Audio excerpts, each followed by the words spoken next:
Yeah, this is case number 557 on the calendar in the matter of Baker versus Sandoval.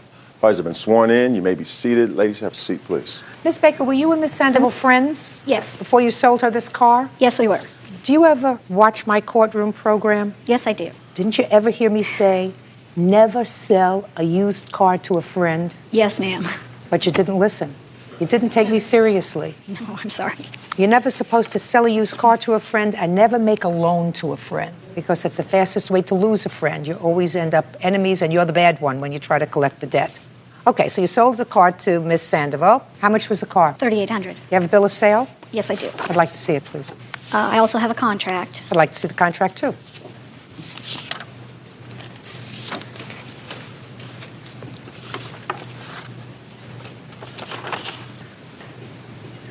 Well, they didn't sign this for that says $3,800. No, they didn't. And nowhere in the contract for the purpose of purchasing the car does it say $3,800. Yes, it does. Yes, it does. It's on the first page. Am I missing something? Show me where.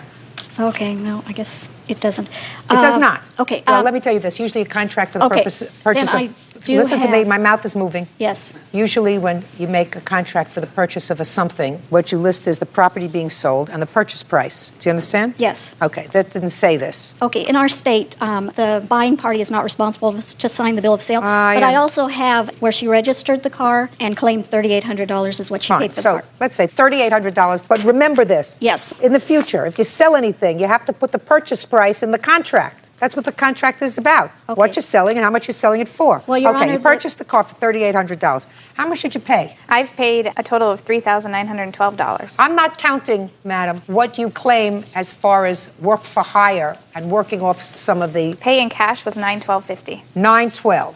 It is your claim that you paid up because you fell onto some financial hard times and the plaintiff agreed to let you off the hook by doing some babysitting or something for her. And that you babysat for her $2,000 worth or more. Yes, it was No, $3,000 Your Honor, she babysat. You paid her $912. In what month and year did you stop paying her? I stopped in January of 06. When was your last payment? December of 05? Yes, around December of 05. Not about. When was your last payment? Did you pay her by check December or cash? of 05. We always paid in cash. So let's say January of 06, you stopped paying her because you were having financial difficulties. And what arrangements did you make? I had went to her and told her that my husband and I were splitting up and that, I didn't really know what to do with the car. She then stated that I could work off the rest of the payments and doing daycare for her grandchildren that she had custody of. And you're saying that happened in January? Yes, that happened in January. Did that happen in January? No, it did not. No, it didn't happen in January. Didn't happen in January. Yes, it did. No. Show me. Prove to me that you started doing daycare. I have two letters. Show me that you started to do daycare in January of 2006. I actually started way before that because I was also doing daycare for health and welfare children. I'm talking about for her grandchildren. I have two statements here from people that did use my daycare that stated that they did see her children there. Show me your record. I don't your have those record records. Of when the children started. You run a business. When the children started each day, when they were there, for how many days they were there, for how many hours a day. Show me. What I'm trying to tell you is through the health and welfare department, I get paid monthly. The only time that I ever did daycare was for low-income women that were on the health and welfare, and she was the only one that I had let come to me without going through the health and welfare department. I understand that. That doesn't mean you don't keep records if you're paying off a debt. We had made a deal with each other. Oh, well, then tell me what the deal was. That I would be doing daycare for her children or her grandchildren. How many days a week? It was about 2 days a week. No. Friday and that's Saturday. you see, that's what I mean. About 2 days a week. Friday and Saturday nights when she would go out with her stripper daughter. Friday and Saturday evening. From when to when? She would drop them off about 8 p.m. and pick them up in the morning at about 10 a.m. And you're telling me that happened every Friday night and every Saturday night? After her husband left her. You're telling me that happened every Friday night and every Saturday night? Okay. And for that, you say you want to be credited for $400 a month. That was for one child, the special needs child. The other child was $200 a month. Did you leave the children with her every Friday and Saturday night? No, I did not. She babysat during 1 week, and I have emails here that back up that Can I see the emails? Yes, I have several emails about how she will pay me, how she owes me. Let me see. There is some in there about babysitting, and I gave her $60 credit for a time that she did babysit. Well, this is in June of 06. You say you started to take care of the children in January of 06. I did. You say to her, I will get more kids in my daycare, so I'll be okay next month. I also get paid twice a month, and I'm going to catch up on my car. I got a roommate so I can pay my darn bills. How is everyone? And I don't get paid twice a month. I get paid once a month through health and welfare. I don't care whether you get paid once or twice a month. That's not the issue. The issue is whether or not you were communicating with her with these things. Then she writes you one. August 18th, she says, could you babysit on Saturday night, maybe all night? How much would you charge for the 2 children? That's August 18th, 2006. And then finally in October of 06, she says, you have moved, your phone is disconnected, you won't call me, you don't want to babysit off the payments, you want the police to track down the car, call me. Those are not emails that we have wrote. Those are fictitious. That has her picture on it. second. It came through MySpace. Which she is a computer genius. She actually tried to help me get my divorce by doing. But then the thing I don't understand, madam, is she writes to you and she says, finally, in November of 2006, okay, I got a new job so I can finally start paying. I'm sorry it took so long. You remember sending that? No, I don't. Well, none of those emails absolutely. were sent. Absolutely, 100%.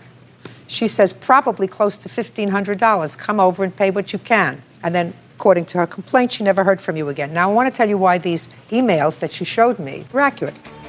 Judge Judy continues in a moment.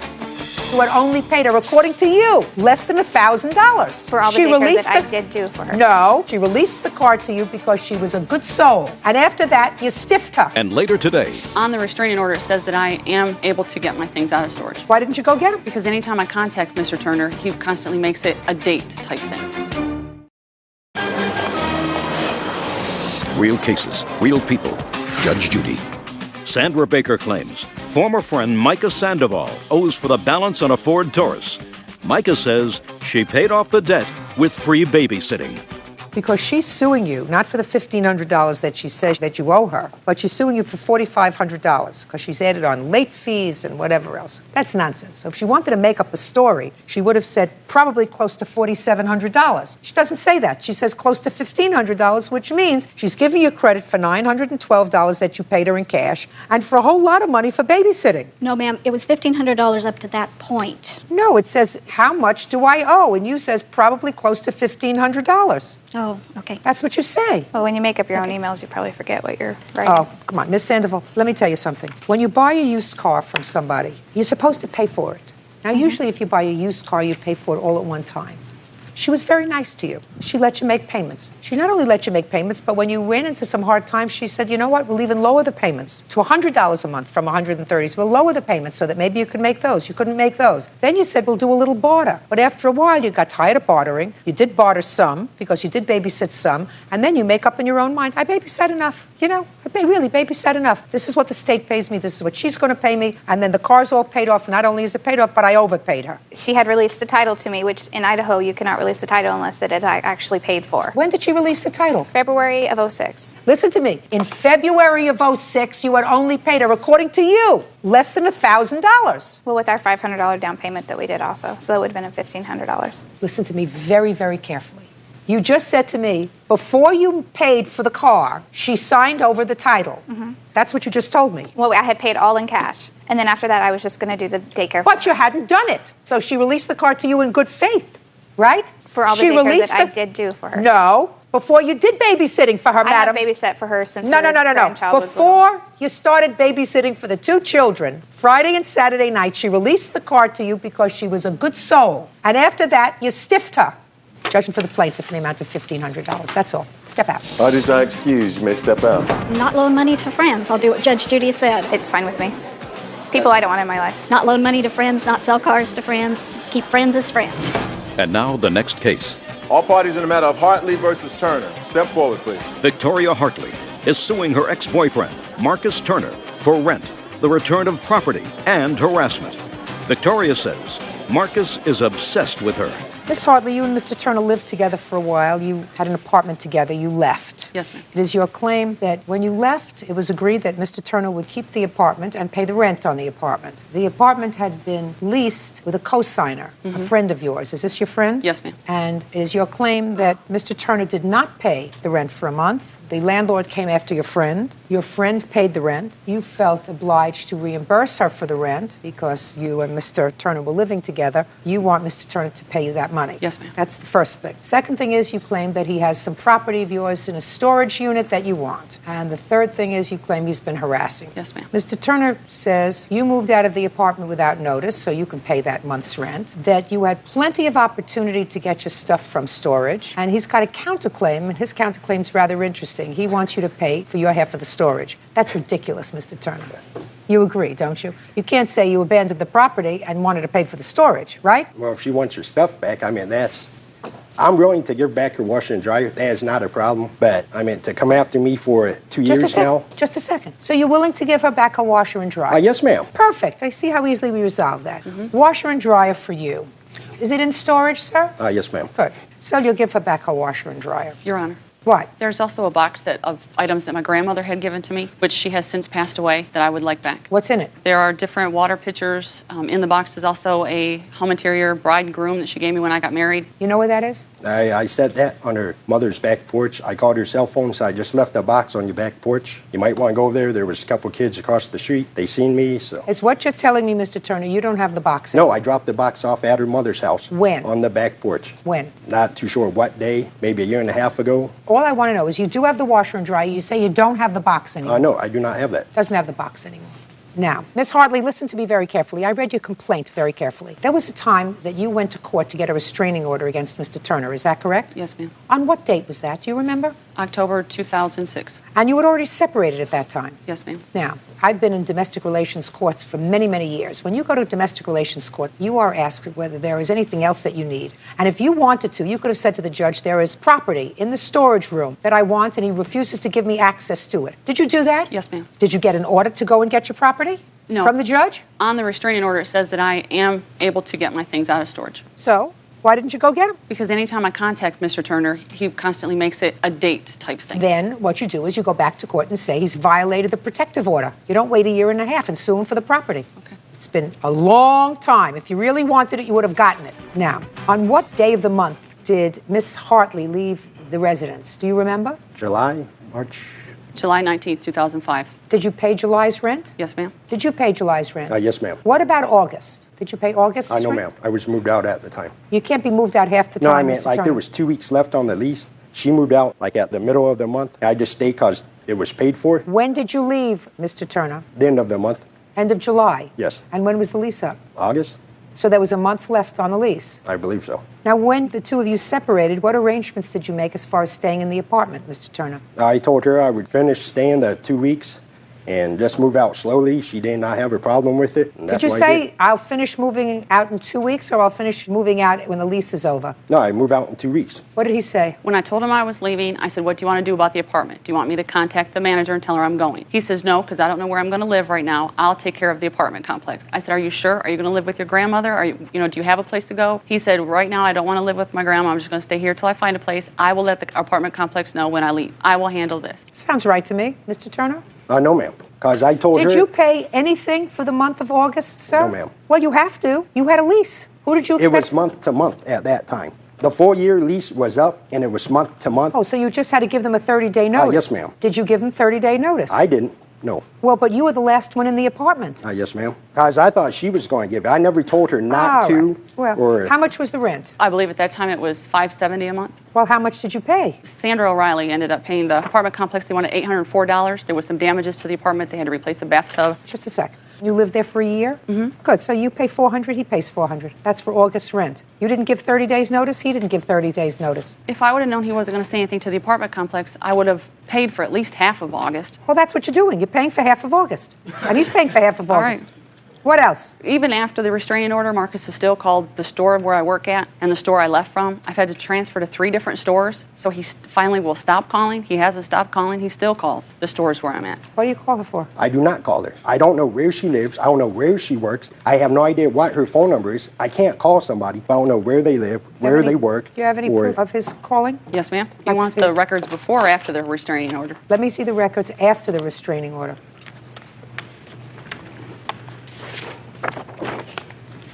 I just need the date of the restraining order. Restraining order was dated 10/05/2006.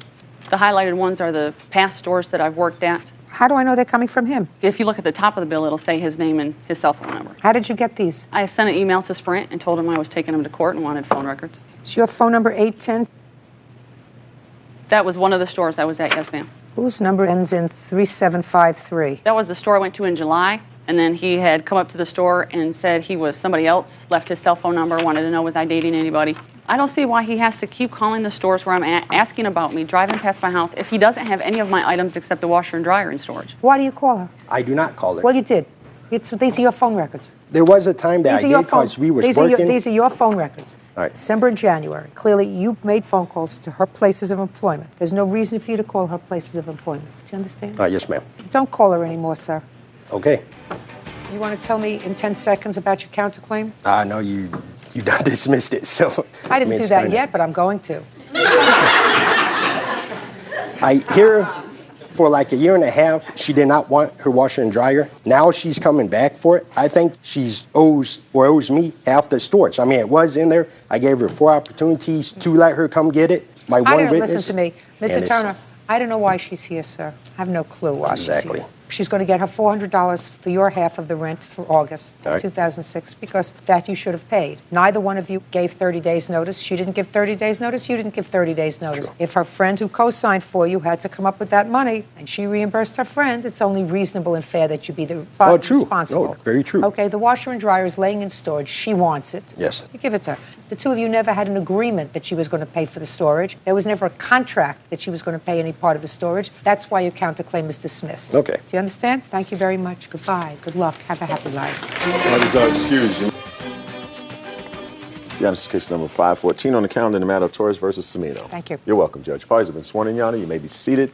Folks, have a seat, please. Mr. Torres, you moved in with the defendant and her children while you were separated from your wife. I assume this is your wife, sir. Is that right? Yes. And it is your claim that when you decided to return to your wife and reconcile with your family, the defendant kept and or destroyed some property that belongs to you. The defendant says you had ample opportunity to get what you wanted. Whatever you didn't take with you, she got rid of. She is counterclaiming because she says that because of your broken promises, she lost wages. She's going to explain that to me. When did you and your wife separate, sir? March of 2006. And when did you move in with the defendant? April, can't recall it. June 4th. And when did you meet her? I met her through my boss, which is her brother. When? In May. Where had you been living between March and May? My mother's house. So you met her in May and you moved in with her in June? Yeah. First mistake. Where did you move in with her, sir? And where she used to live in Falmouth. Falmouth? Yes. In a house or an apartment? An apartment. How old are your children? I have a 5-year-old and an 18-month-old. Where's their father? Don't Gone. know. Yeah, Gone. don't know. Were you working? Yes. Who were you working for at the time? Stop and Shop and Dunkin' Donuts. Who was taking care of the children when you worked? They were in daycare, full-time. Was that subsidized daycare? Yeah. Okay. So you move in, Yes. and then what happened, Mr. Torres? Everything was getting fine. I was missing my kids a lot. You have to speak slowly, Mr. Torres, because I'm going to try to follow you. Okay. Everything was going fine. You were missing your kids a lot, is what I got. Now you're going to try to speak a little slower and keep your voice up so I can hear you. See how I'm speaking and projecting? You don't have any trouble hearing me, right? No, I don't, Your Honor. Good. Go ahead. Everything was going fine. You were missing your children, and? And I spoke with her that I would like to get closer to my kids. And she agreed to move closer so I could be near my kids after work. So you said, I want to be closer to my kids. I miss them. Would you move? No, I didn't explain just like that. I asked her if we could. I didn't force her to. Nobody said you forced her, but you said, I want to be closer to my kids. I want to move with you and your kids. Yes. So she moved.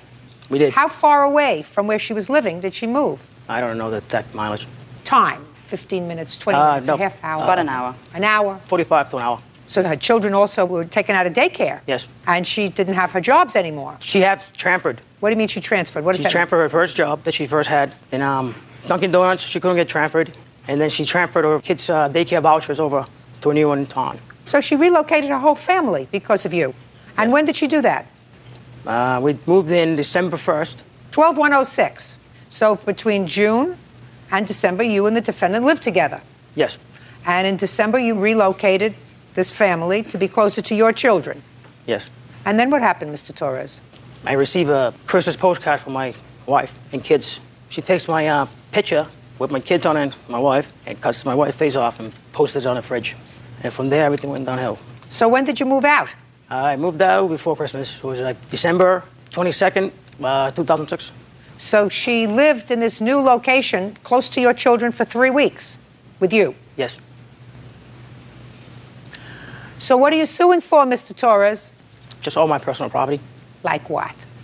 Some Nintendo GameCube, stereo equipment, clothing, hats, bed. And how much is all that stuff worth, sir? Close to $2,000. How much was the rent on the apartment? It's 1030. I actually had subsidized housing, so it was 170. So he was getting the advantage of subsidized housing. They didn't know he was living there, right? No. Because if they knew he was living there, I would lose it would have been $1,000 Yes. a month, right? Yes. Between June and December. Yes. Now, what happened with your second job? They cut my pay and they cut my hours, and I had no idea when I was being transferred, because if I knew that, I wouldn't have transferred my job. Yes, you would have. Well, What, sir? Excuse me. The reason that she stopped working for Stop and Shop is because of pay related. They did not drop her hours. She had the same hours, but it was a lot of money that she was missing up a week of her check, and that's the reason she quit. So? So she did not lose her job because of me. She did. Okay. She did. Can I call my wife up here? No, I don't need your wife. You were a big boy enough to leave your wife. You were a big boy enough to have this lady with her 2 children relocate closer to your children so you could be more comfortable, so you didn't have to travel. So she relocated herself. Her 2 children, took them out of daycare where they were comfortable, where she had 2 jobs. Nobody's asking you a question. Okay. I mean, you knew that he was living with her, right? You knew he was living with her, right? Not in the beginning, no, I didn't. But she also knew that we had problems previously, and we've always worked our problems out. Listen, she knew she was Ms. getting Torres, involved with Ms. a married Torres, man. listen to me. Shh. I got what happened. The story's not straight. Ms. Torres. I'm sorry. When you wake up in the morning for 8 months and you don't find your husband sleeping next to you in the bed, that's not a fight. That's not a disagreement. That's a separation. And while I think it's dumb on the part of any woman to get involved with a guy who's just separated from his family, and dumber to relocate and uproot her children and her life, there's no question in my mind that you sent a Christmas card with your picture in it in order to irritate them a little bit. That doesn't say you're not entitled to do it. Don't speak. Don't speak. And I want to tell you something. I wouldn't have put up her picture on my refrigerator either if I were her. Put your hand down, smarty pants. Judge Judy continues in a moment. You know how much sympathy I have for you? That much. 0. Less than 0. And later today, What happened was that I don't care what happened. This is a contract. Yeah. Who signed it? I did. Period. real cases, real people. Judge Judy. Jose Torres claims ex-girlfriend Janice Semeno threw away his belongings. Janice is countersuing for lost wages. So far, you caused a lot of trouble, Mr. Torres. You don't ask somebody to relocate their life and turn their life upside down unless you are 100% sure that you're prepared to make a commitment. I was committed. Excuse me? Everything got a lot stressful when we moved in to Taunton from Falmouth. You told me things got stressful when your wife sent you a Christmas picture with herself in it. And Yep. she cut the picture out, which is exactly what I would have done. Prior to that, Exactly what most women would have done. Cut out the picture of your wife. Excuse me, Your Honor. Put your hand down and don't speak. prior to that, Your Honor, we were having the problems with her jobs. She was getting a little bit of stressful. Was she stressful between June and December with her job? No, she wasn't. Because everything was nice. She had 2 jobs, she had daycare, then she relocated, and then she had stress. It was your fault. You get where I'm going, Mr. Torres.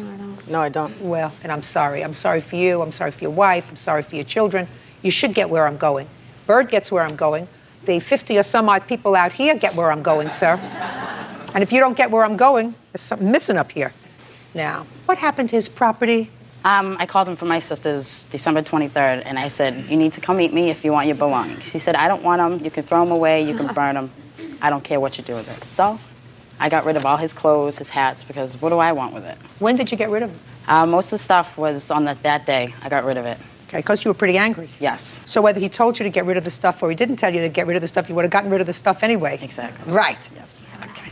Now tell me about it when he left Tell me about what happened when he just walked out of the house without his clothes or anything else. He was a mess. He came back from work and he was drunk. And he'd tell me, going home to my wife and going back to my kids. And I told him continuously, I said, Jose, I'm not going to move unless, you know what I mean, you're going to be with me and stay with me. I'm not going to move to Taunton if you're going to go back with your wife. And that's what happened. He up and left. It's a very stupid thing to do. And what happened to his entertainment center? I have his speakers, and I asked him if he wanted them, and he said no. Put your hand down. You know how much sympathy I have for you? That much. 0. Less than 0, if that's possible. You have his bed? Yeah, what happened was when we lived in Falmouth, I got rid of my bed, and he brought his bed. So you got rid of your bed Yes, and I took did. his bed. He doesn't get the bed back. What else? Yes. There's the Nintendo GameCube, which my son plays with, but... What? I got a list if you want to see it. I don't care to see your list. Okay. She threw away a lot of stuff when you left, which is probably what I would have done if you left. You left, you're not there, you didn't take your stuff, goodbye. Stuff goes in the garbage. Leave you on it. But she has your speakers. What else do you have of his? I have his VCR, if you'd like that. Okay, good. And his digital camera. Okay, I want you to box those things and get them out of your house. Okay. Within 5 days, he's going to pay the cost of putting it in UPS or the post office or whatever. Okay. Excuse me.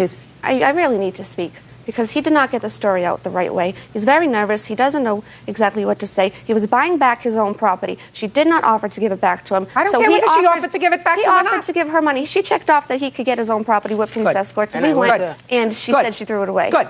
You said it now? You happy? No, there's a lot more to it. I'm not interested in a lot more. I got the general gist of it. Your husband? You didn't Your because husband, he didn't explain it right. Don't speak. Your husband left you, not because of her, because he didn't meet her for a while. I just got separated from her to take a part time from each other. She kicked him out. Just a second. Then if you need time, Mr. Torres, to decide what you're going to do, is that what you're telling me? Is that what you're telling me? You needed time to figure out what you were going to do? No, we just need time away from each other. Then you don't move in with somebody else and dislocate them from a life. Do you understand that? Do you understand that? I understand that, but I didn't do that. Yes, you did. Yes, you did. You moved in with somebody else. If you want to take time away from your wife and see if the relationship can be put back together again, you do not move in with somebody else just because it's comfy. Do you understand? That's what you did. But I didn't do that exactly like that. Get mad. Speak up. Huh? Mr. Torres, your wife may not want to acknowledge it, but that is precisely what you did. She did not handcuff you and tie you to her bed. From June of 2006 until December of 2006, you shared the defendant's bed, you shared her life, you convinced her to move and relocate to be closer to your children. That's what you just told me, sir. No, I you did not told convince her. me We that you agree wanted on it. her to move closer. But I did not force her to do it. Listen, those are the things that you're getting back, period. End of discussion. Let me explain something to you. You don't get awarded money for stupidity. You don't pick up your life and relocate for a married guy. And if you do so on a promise and a prayer, courts aren't here to help you. You have to understand that. His wife doesn't get it because she prefers not to get it. He didn't go and move into a room in somebody's house while they were trying to work out their problems. He found it more comfortable to be in your house, living with you. And she thinks that's your fault. That's not your fault. She's angry at the wrong person. She should be angry at him because it was his choice to move in with you, and it was his choice to move into another apartment with you. It was his choice. He was more comfortable living that way while he was figuring out what to do with his marriage. So her anger is misplaced, and I don't want to hear about it. So you get your property back. The stuff that she just mentioned, sir. Other than that, you get nothing. I'm dismissing her counterclaim because, unfortunately, the law doesn't permit her to have a counterclaim for her own acts of misguided love and affection and your promises that you were going to be with her. Law doesn't permit I ain't made that. any promises. Get out of here. Excuse me, step out. Wait here, please. He didn't get the story straight. He's very nervous. He had a hard time talking. He was already separated and lived in his own place. She chose to deal with a married man. I had no idea. He told me after we were together. 13 years we've been together. We've had our separations. You know, he's always come back. And now the next case. All parties in the matter of Rendon versus Cepeda. Step forward, please. 24-year-old Tanya Rendon is suing her ex-roommate, 23-year-old Crystal Cepeda, for 2 months' rent and utility bills. Tanya says Crystal was a disrespectful roommate. Miss Rendon, Miss Cepeda was your roommate. According to you, she owes you a couple of months' rent and some utility bills. Miss Cepeda says you told her to leave the apartment. She owes you nothing. Who signed the lease to the apartment? I did. So it was just in your name? No, it's both of our names, but she never stopped by the office to sign it. Listen to me, Miss Rendon. If she didn't sign the lease was in your name. It was printed with both of our names, but she... Show me the lease. I mean, are you not following what I'm saying? Yeah. I thought this was going to be easy. What happened was that I don't care what happened. This is a contract. Yeah. This is the only contract that exists with the landlord. Who signed it? I did. Period. We're going to start again. Okay. And I'm going to try to come down. You moved into the apartment. The lease is in your name only. Is that correct? Yes. But you moved in together. Yes. And according to you, you had an arrangement with her that you would split all the rent and all the utilities on this apartment. Lease is from September 1st, 06 to February 28th, 07. Yes. When did you move out? I moved out January 31st. Now, according to what I read, you paid January's rent, and then you went and withdrew money from the bank so that the check bounced. Right. Now, you try to explain to me why you do not owe January's rent if you lived there, according to you, until January 31st. Because I wasn't really staying there. I don't give a rat's behind whether you were really staying there or not. Your things were there. Right. So you owe January's rent. Yes. I would like to say something, Your Honor. She agreed to stay there till March 1st. Why don't you be quiet? Okay. How much was your half of the rent? $590. Put your hand down. So far you owe her $590 for the month of January because you can't give her a bad check for January. Do you understand? Yes. Did you pay the utilities in January? No, I did not.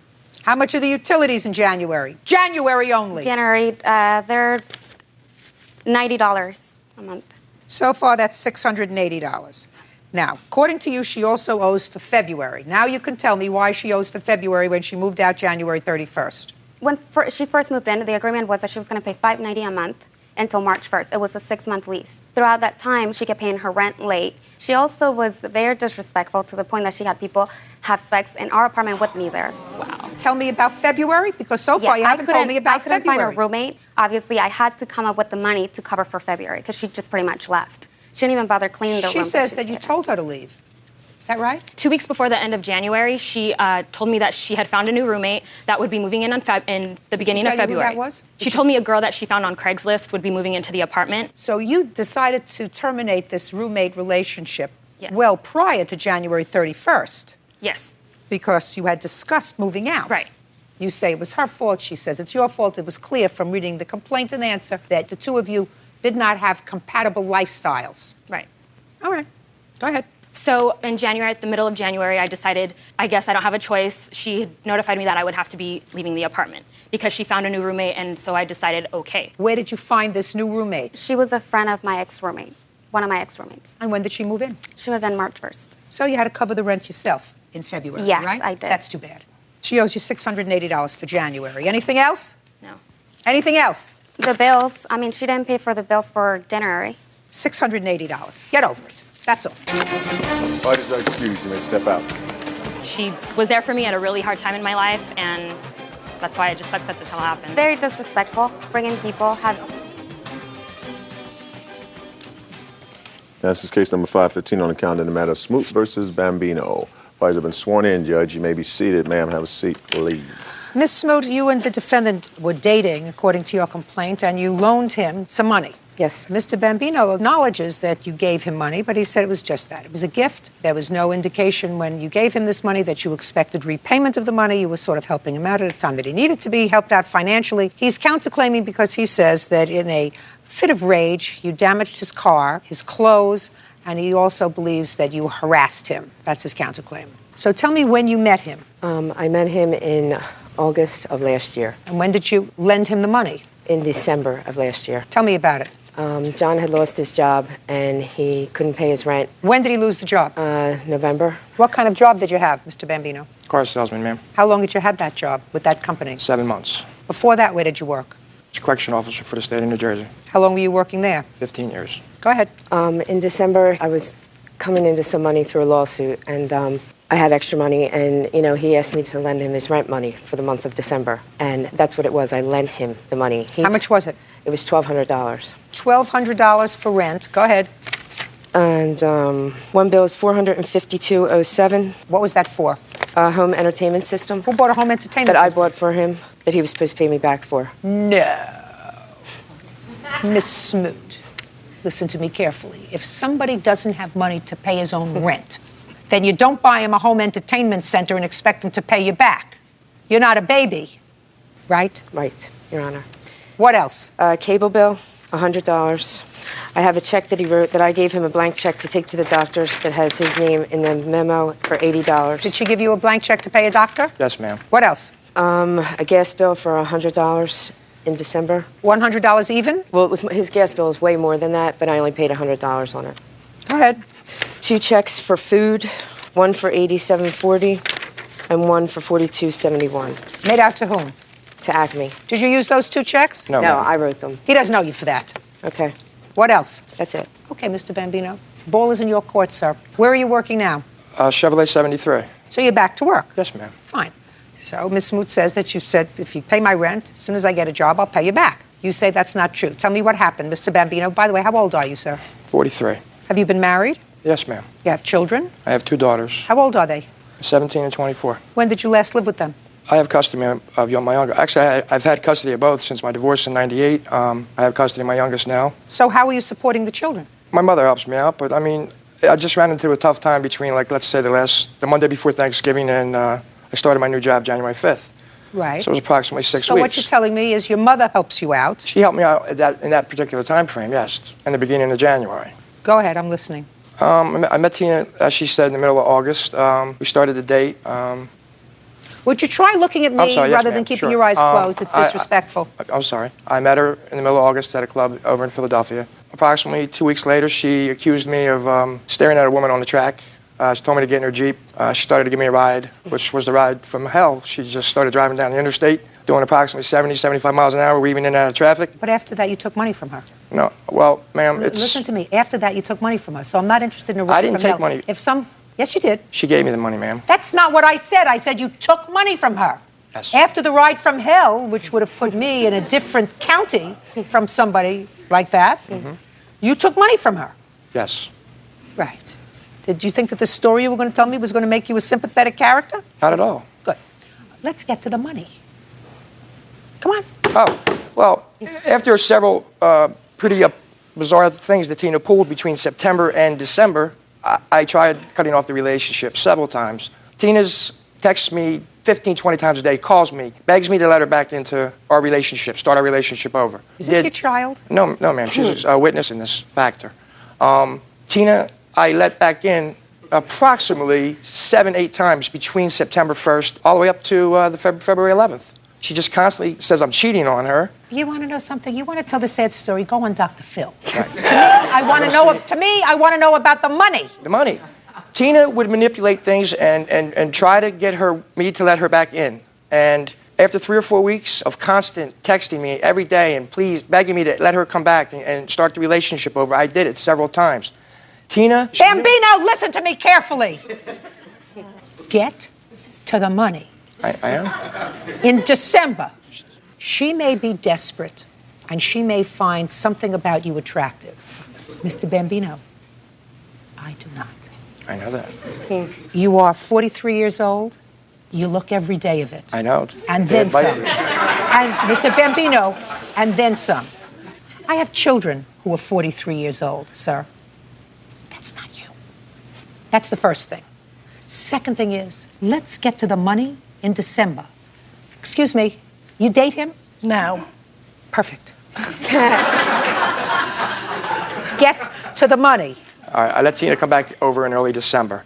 She laid $1,200 on my couch and said, pay your bills with this. I don't care when you give it back to me, just pay your bills.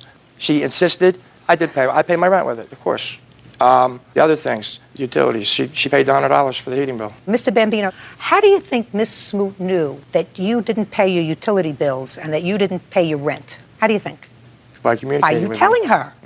And it was that kind of casual conversation that inspired her to leave the $1,200 on the table for you? Yes, ma'am. Ah. And it was at that time that you were concerned about her bizarre behavior that she exhibited 6 or 7 times. Over that 6-month frame, yes. Now, you were a corrections officer for 15 years, sir. You knew that there were certain prisoners that were dangerous, Sure. right? Yes, ma'am. And when you were dealing with a dangerous prisoner, there were certain protocols. You made sure that you didn't put yourself in harm's way. That was your training, right? Absolutely. So here you're dealing with a lunatic Somebody who over the course of 6 or 7 months is doing crazy, bizarre things. So instead of cutting it off, you know where the courthouse is. So if you know if somebody is stalking you, somebody is annoying you, you go to the courthouse and you say, this person is stalking me, annoying me, I need a protective order. Instead, you had somebody stalking you, you took their money. No. You took their money. I didn't say loan, I didn't say gift, I said you took their money. Well, you did, you just told me that, Mr. Bambino. You told me she was stalking you, harassing you, doing all kinds of bizarre things, and she put $1,200 down on the table, and she paid your bills, and you took it. That's what you just told me. Judge Judy continues in a moment. You have to be a nice man, Mr. Bambino. I'm a very nice man. No, you're not. If she's a nut, what you're supposed to do is not be a cad. And later today. Did you say to your daughter, listen, you did me a favor, I'll take care of getting the car inspected, tagged. Did you say that to her? No, That's I did what not. a mother does. That's what a mother does. Real cases, real people. Judge Judy. Tina Smoot claims ex-boyfriend John Bambino owes for a loan to help with his living expenses. John is countersuing for harassment and claims Tina intentionally damaged his property. Okay. Now, it is your claim, Mr. Bambino, your counterclaim, that the plaintiff damaged your property, harassed you, and damaged your clothing. You want to tell me when that happened and where? Yeah, first week in November, Tina was going to North Carolina for a wedding. And when did she give you the money, sir? December. On a sympathy scale, sir, of 1 to 10, this is about going to be a -5, because what you're going to tell me is that she, again, acted like a nut, but you took money from her the next month, right? Yes. Keep going. She told me she would let me borrow her Jeep. I dropped off my friend's automobile that I was using at the time, which was a female friend of mine for 18 years. Tina, in the process, went in the glove box and found out who the car belonged to. She took a pen and ripped the whole roof of the inside of the car, ripped the leather on the seats, took a soda and threw it all over my clothes in the back. That's the incident in November. Why did you do that, Tina? I didn't go to that extreme. What did you... Tina. What happened? Why did you do it?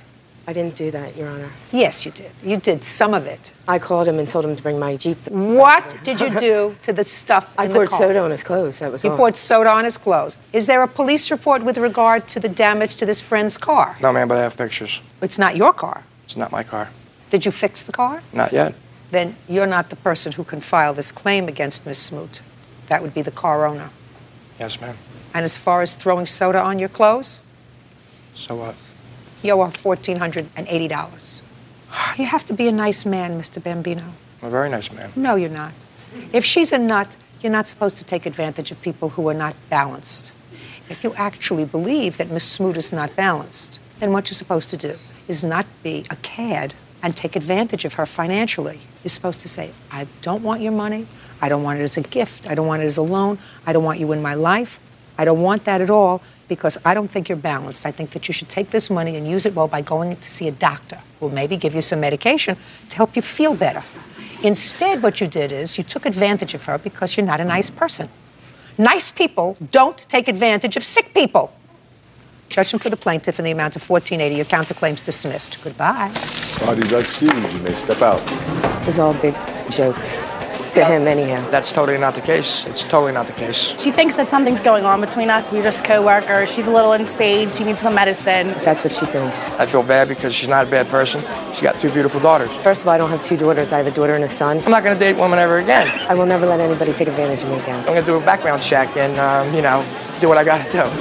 And now the next case. All parties in the matter of Zuloff versus Steck. Step forward, please. 19-year-old Jacqueline Zuloff is suing her mom, Shelley Steck, for the return of a '97 Pontiac Sunfire.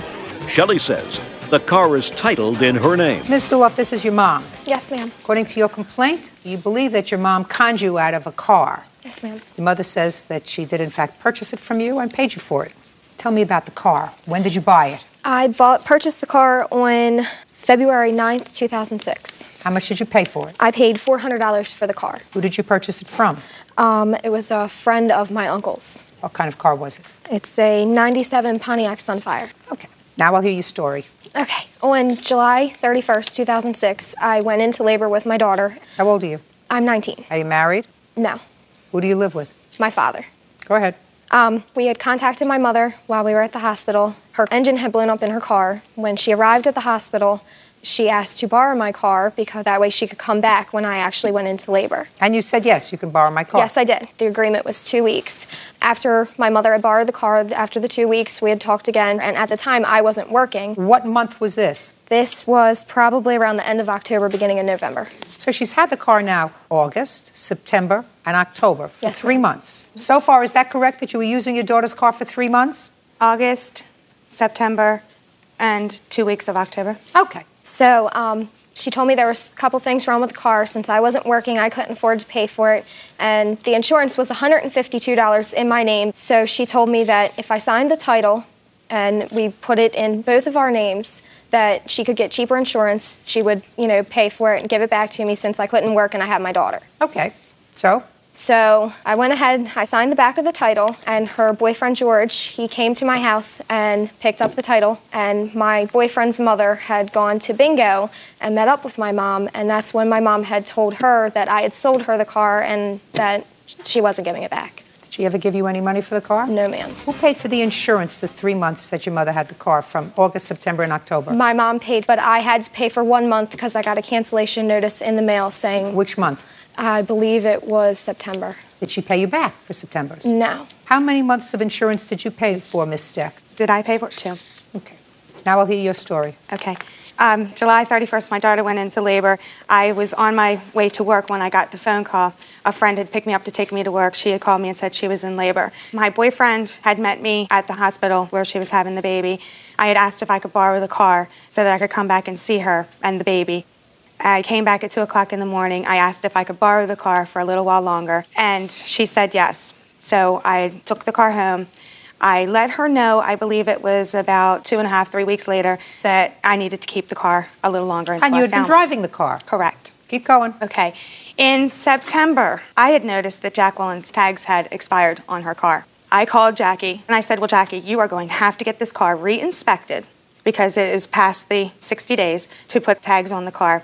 I said, there's a couple of things that you're probably going to have to fix because it's been since April that she had the car inspected. And she says, well, I can't afford to keep the car on the road with the insurance. I can't afford to get the car re-inspected and get it fixed. And I said, well, Jackie, I still need a car. I said, I'll buy the car from you and give you the $400 that you paid for the car since you don't want it anyway. And she was like, that's fine. I got a phone call from her father. Her father, whom I do not get along with, wants to know when I'm going to give her back the car. Show me proof that you paid her for the car. It was my daughter. Show me proof that you paid her for the car. I don't have any. So her father called me and said that, I need to give her car back. I said she's welcome to come and get the car anytime that she wants. Then I would talk to Jackie. Jackie's like, no, I don't want the car. Why didn't you just, listen, you're driving her car now for 3 months. If you had to go and rent a car, you couldn't have done that for less than $200 a month. That's clear.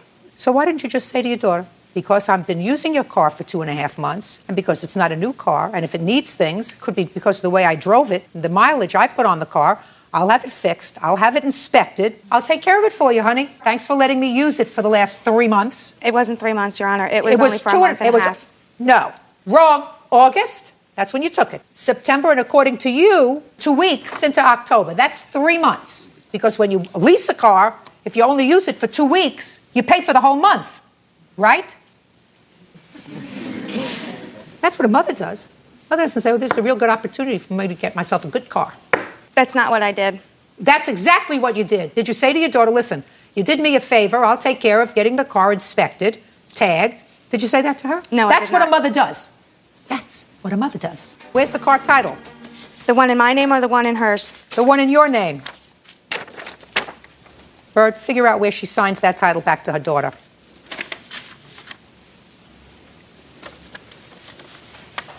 Where it says seller. Yeah, signature seller up here. Sign and print your name.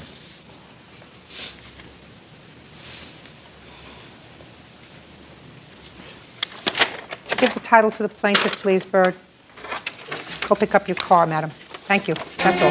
Parties are excused. You may step before 41 on the calendar in the matter of Smith versus Hampton. Parties have been sworn in. You may be seated. Ma'am, have a seat.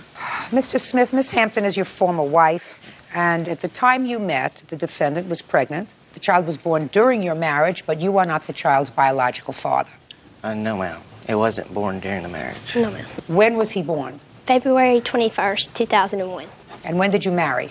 In April 2001. Could you keep your voice up, please? I'm old and my hearing is not as good as it used to be. April of 2001. Okay. I only devour litigants on Thursday. When did you separate? It was about July 2001. So you were together for 3 months? Yes. When were you divorced? Well, to the courts, we were divorced in 2002.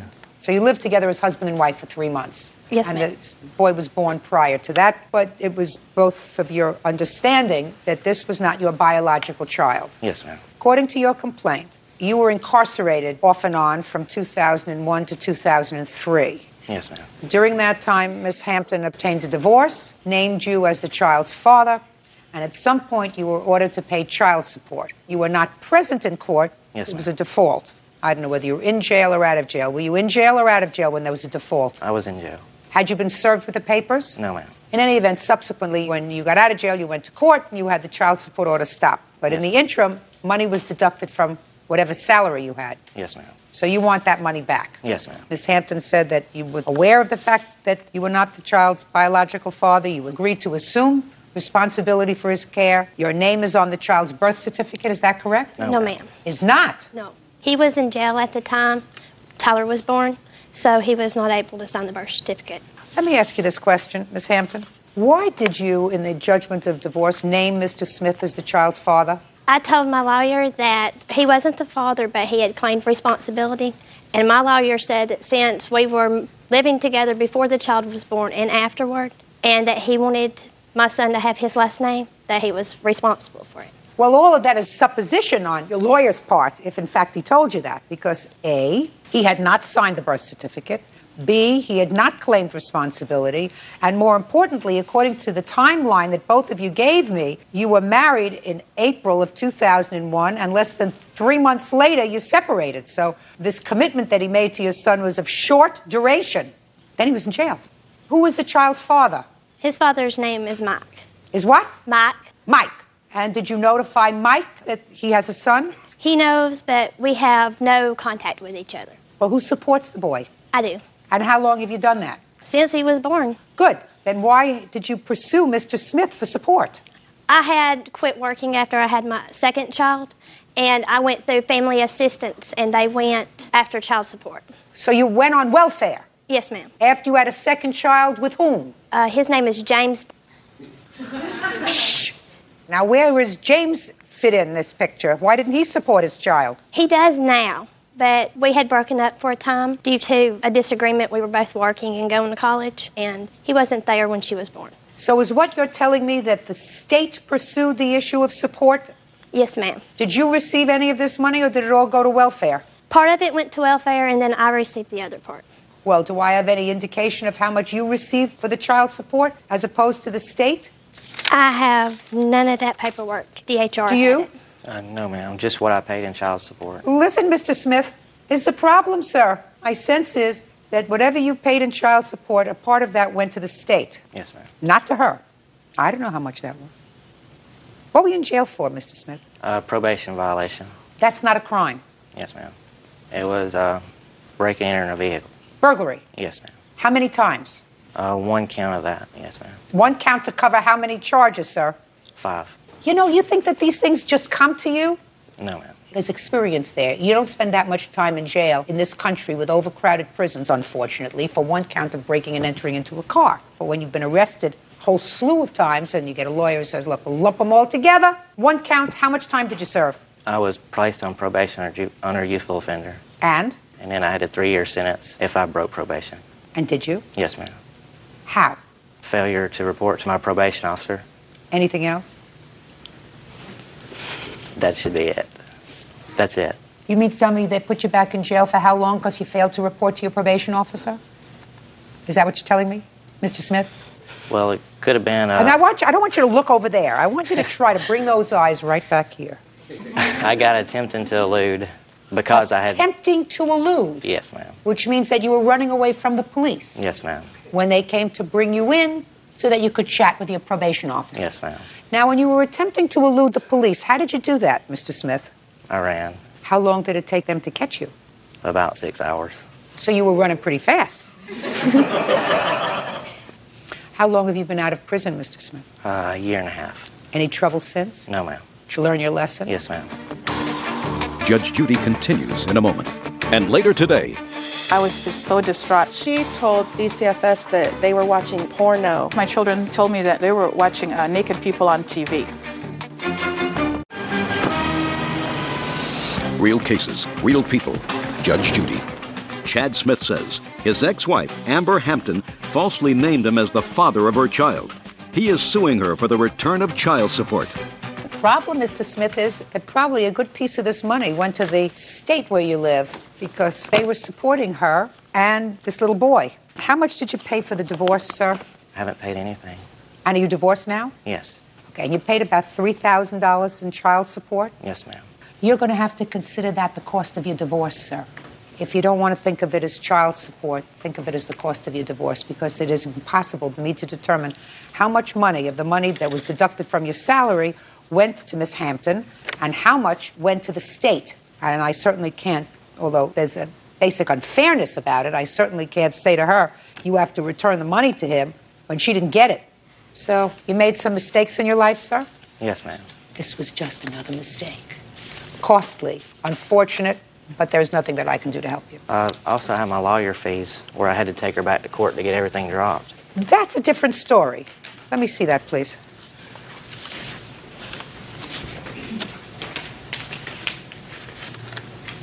Did you bring the baby to jail to visit him? Yes, ma'am. He had called me a little bit before Father's Day, and I was nice enough to take Tyler up there to see him. Why did you do that, sir? Because then I had found out that she had filed for divorce stuff. Why did you ask to see the baby? I didn't. She brought him up there. He asked how me and him were doing and everything like that, so I didn't. But he didn't ask you to have regular visits with him while he was in jail with the baby? Until right after we went to court and I did my statement to the judge, I had no idea where he was. I hadn't seen him. So the answer is no. So how much in total did you pay the lawyer, sir? $500. Okay. Do you have the final copy of the judgment of divorce? With Yes, the modification on it, deleting the child's name? Let's see, please.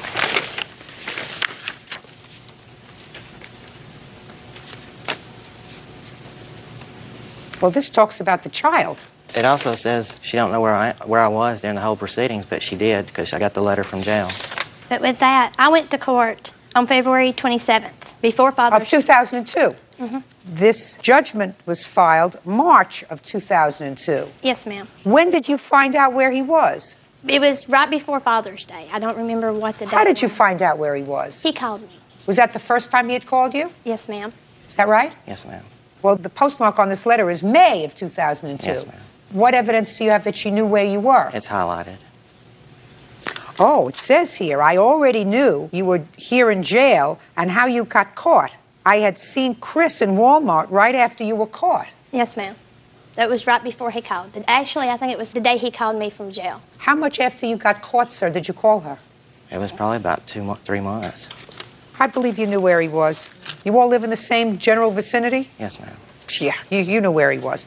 Minimally, Miss Hampton, you're going to pay his legal fees because I think that you should have at least advised the judge that he was in jail and that he couldn't respond. And since he had to retain an attorney to at least get rid of the paragraph here that talks about the boy and that talks about visitation shall be at the discretion of the plaintiff, you should have been a little more forthcoming with your lawyer. And you weren't. Judgment for the plaintiff in the amount of $500. That's all. Parties are excused. You may step out.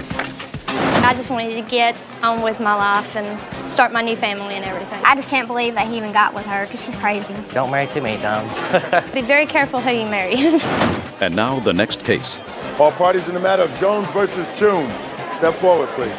Daycare provider Lori Jones is suing her former client, customer service rep Nina Chun, for unpaid babysitting fees and for making false allegations to Child Protective Services. Mrs. Jones, you run a daycare agency? Yes, I do. And you were contacted by the defendant who asked you if you would take care of her children. Yes.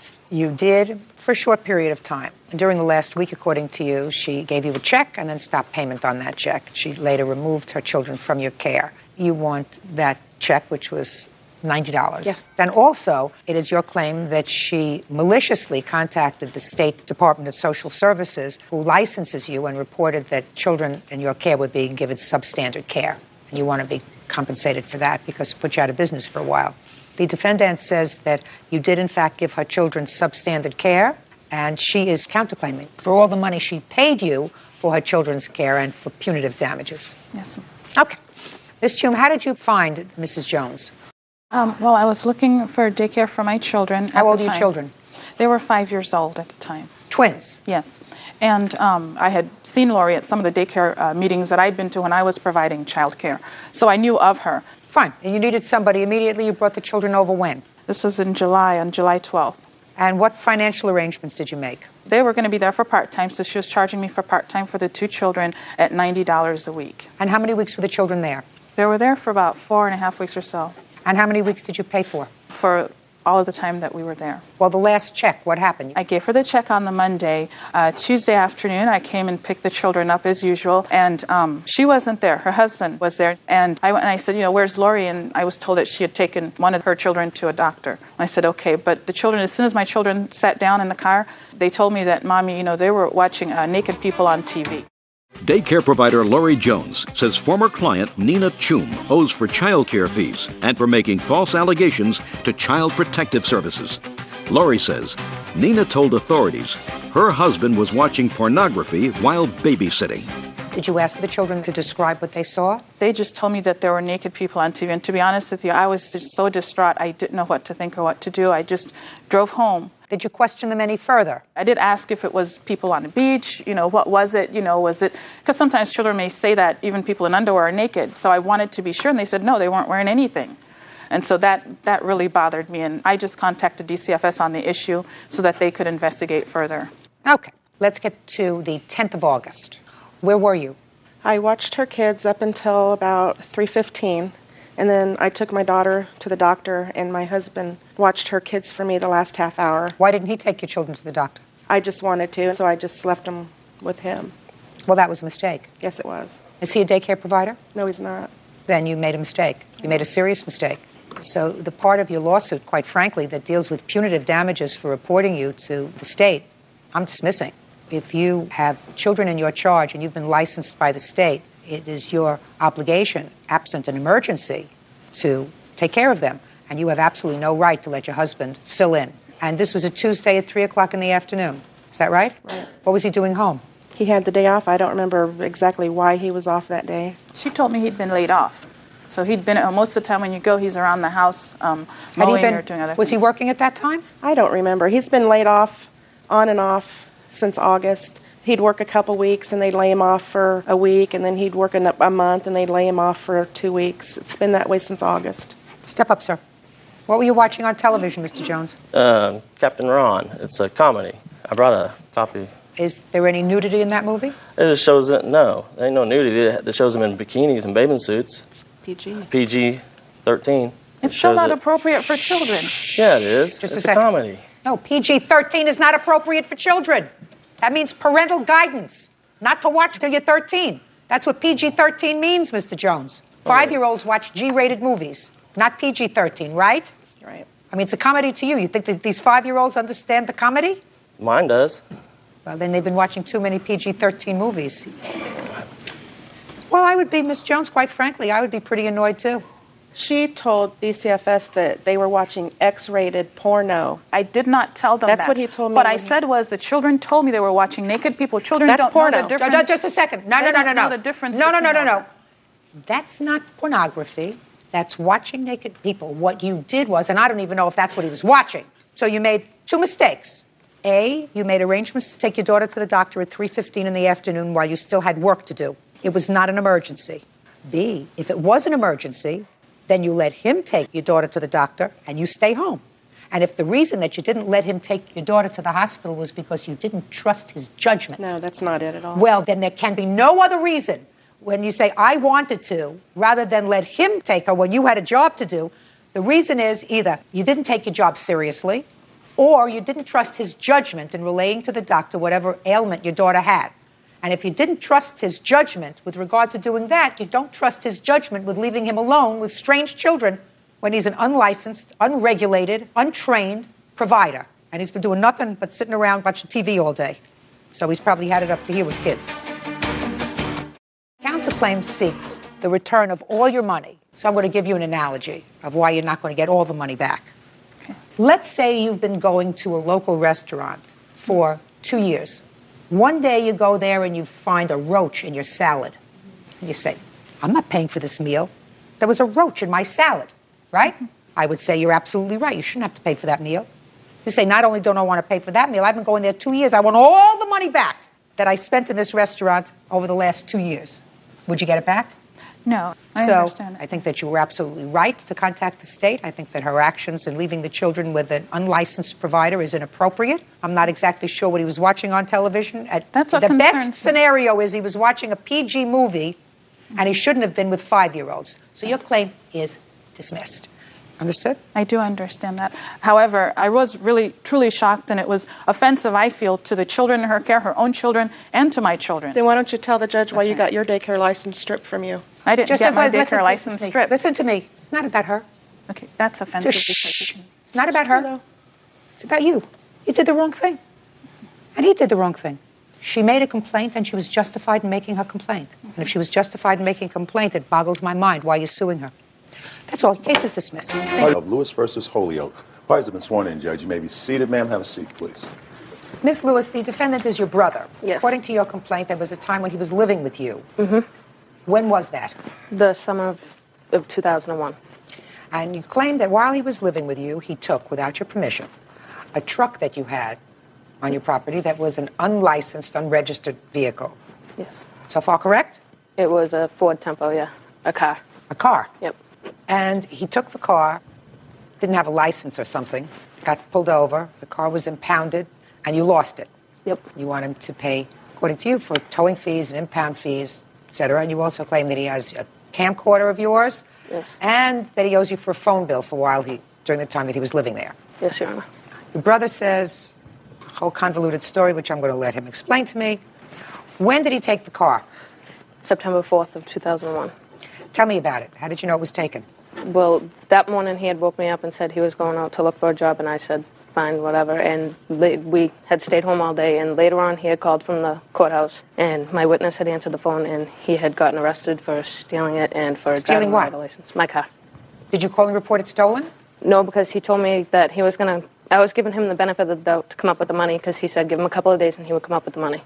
What are you talking? He had You lost stolen me. plates on the car. Let's go back a second, Miss Lewis.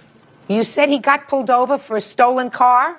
For stolen plates. Ah, for stolen plates that were on the car. Mm-hmm. Now I got it. So your car did not have plates on it? Nope.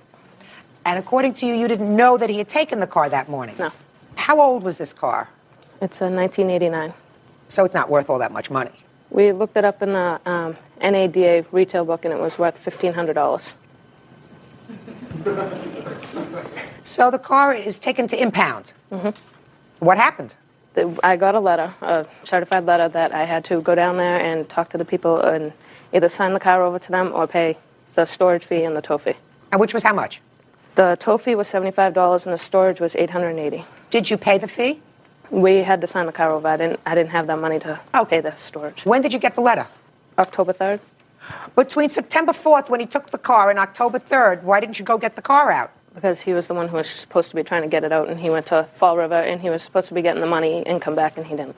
If he took your car without permission, and you get a call from him, and he's in jail, and the fees, according to you, were $20 a day, right? So you go down, and for $20, you get your car out of impound, because it was, according to you, a stolen car. I didn't have any money. $20? I don't have any money. No. $20 gets your car out of impound. No. Sure it does. No. Sure it does. Miss Lewis, what are you crying about? It was an unlicensed, unregistered car, which means that you are not driving it. Correct? Yeah, but I had to pay the tow fee, and I didn't have $100. He was the one who was supposed to pay it. He promised Who do you me. live with? My boyfriend. And what kind of work does he do? He's a warehouse worker. And you? I'm full-time mother. How many children do you have? 2. How do you support them? Child support, and me and my boyfriend support them. Okay. And this car had been unlicensed and unregistered for how long? About 4 months. Why? Because the brakes went, there was an oil leak. We were going to donate it to the Lung Association. So if the brakes went, there was an oil leak and it wasn't, and you were going to donate it, How could you tell me that the value of the car was $1,500? That's just the price we got when we called somewhere. So if you wanted the car back, instead of donating it to the Lung Association, which you just said you were going to do, right? We were thinking about it. You were thinking about donating the car to the Lung Association. So instead, you just had to sign it over to the towing company. One way or another, you weren't going to get any money for it, right? If I donated, I would. How? You get it back on your tax return. If you make enough money. You don't make any money. Let us move on to you about the car, and then we'll get to the camcorder, and we'll get to the phone bill. Car, tell me about it. Okay. They gave me the keys to the car. I used the car. I did ask her to use the car to go to a job interview. I got the job. When I came outside from the job interview, the car was towed. The police were there. They were about to tow the vehicle, saying there were false plates on the car. Which Well, I there knew were that, false yes, plates on the were. car. You skipped over that spot where you put, Well, there were. put There were plates on false the car. plates on the car, and I was driving illegally, and I got Well, just a arrested. minute. But we skipped over that. When did you put plates on the car, and where'd you get them from? The plates were already on the car when it left her driveway. Who put them on? Who put them on? I have no idea. I did not put any plates on any vehicle. You have no driver's license. So you shouldn't have been driving the car in the first place. Right. And you know that you can't drive the car because the car didn't have any plates on. Right. One way or another, you got plates on the car. Because I don't see how the car could be just sitting around her house with stolen plates on the car.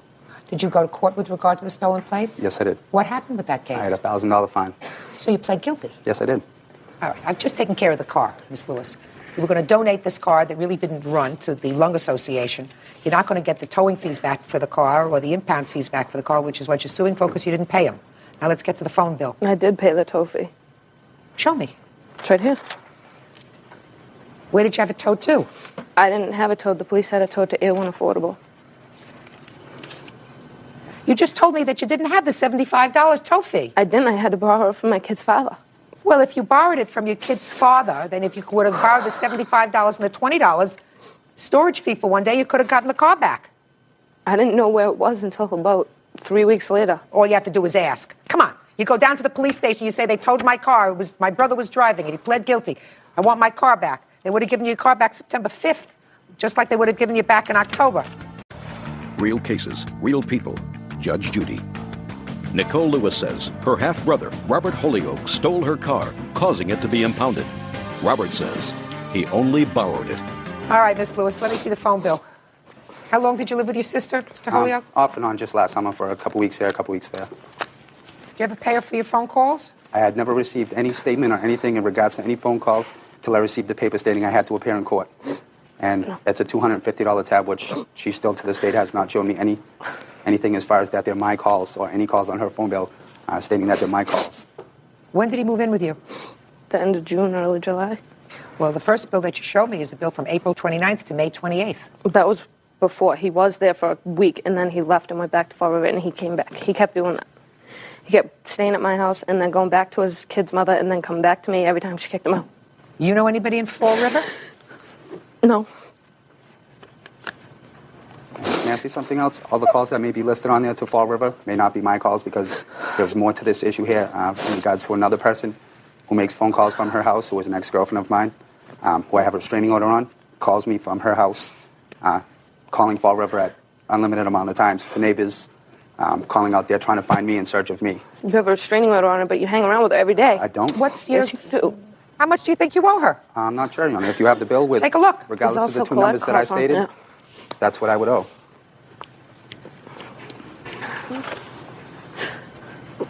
Yeah. All these Fall Rivers in the front page are not mine. Miss Lewis, what are you so upset about? Because he's lying. Sir, did you have any kind of cell phone or any other way of communicating with any of your girlfriends, mother of your children? No, I didn't. Anybody else? So you used the phone. So, and you lived with your sister. Did you pay her rent while you were there? $50 one time she asked me for. Okay. So the answer is you did not pay her any rent. Basically. And you used the phone. As far as being charged for something, no, I did not then. Because it's not on the bill, the numbers that I had called from her. Let us move on to the camcorder. Say he took your camcorder. Mm-hmm. Tell me about that. I had a Sony camcorder that was in the closet of the room where he was staying in, and he had his ex-girlfriend come out on his birthday and stay over the night. The next day, the camcorder was gone. And So why don't you sue his ex-girlfriend? Listen, he's hardly responsible for himself. He cannot be held responsible He has 5 for... kids that he doesn't even take care of. Oh, I do. That's your opinion. No, he's not. Mr. Holyoke, how old are you? I have 3 biological. I'm 20, How old are you? 29. And you have 3 biological children? Yes, I Is that do. what you said? And where are the other 2? What are they? They're not mine, but I take care of them Why is that? because I'm with the mother of one of them, and the other one, How do you take care of them? From what source of income? when I work. Financially, I work. What do you Besides moving back to Fall River and Brockton, we're having a problem with my child's mother. I work. I'm just What like kind of anybody job else. do you have? Carpentry. I work anywhere. Stores. I'll do anything Oh, to so make. you don't have a steady job. Not at this moment. I don't. I just Well, moved what back about here. last moment? What about last week? Last week? Last week, last year? Did you file tax returns last year? No, I did not. Listen to me. You're entitled to some money, not for this car. This car is a lost cause. But he stayed in your house, he ate your food, he used your phone. As far as the camcorder is concerned, Miss Lewis, you have no claim against him. So I'm awarding you $250 for the phone bill, that's all. Parties are excused. You may step out. He just kept lying, and he knows everything that I said was true. She's wrong. I don't owe anything for a phone bill. There was no proof on the phone bill of any phone calls that I had made. I asked him for the money for the phone bill, and he got all mad and flipped out on me in front of my kid. She don't want to be a sister. That's fine, too. I'm going with my life just like I did before. It's not a big deal. I haven't seen him for years, and I thought I'd be nice and help out my family member, but I guess I won't do that. And now the next case. All parties in the matter of Matthews versus Lewis. Step forward, please. 41-year-old landscaper Richard Matthews is suing his sister, 42-year-old homemaker Deborah Lewis, for selling some of his personal belongings and giving away the rest. Deborah says she got tired of storing them. Mr. Matthews, the defendant is your sister. According to your complaint, you were either moving or relocating, and you asked her to store some items in her garage for you. The bulk of those items were a washer and dryer. Is that right? Correct. And she said yes. She allowed you to put the items in her garage, and according to you, she either sold or disposed of them after a period of time. You want her to compensate you. Correct. She says she held on to them for a while. You never came and got them, and she disposed of them. Right? Yes. Okay. When did you put the items in her garage? Last year in October. When did you ask for the items back? It was in January. And what did your sister tell you? She disposed of them and sold the washer and dryer set, which was worth a lot more, for $50 to my To your ex? ex-wife. I assume you're on friendly terms with the ex-wife. I used to be. Okay. Now, between October 2000 and January of 2000, when she advised you she had disposed of these things, had she ever asked you to come and get the stuff out of the garage? She had mentioned that I had to have it, to get it out of there. She had mentioned it, but... What do you mean mentioned it?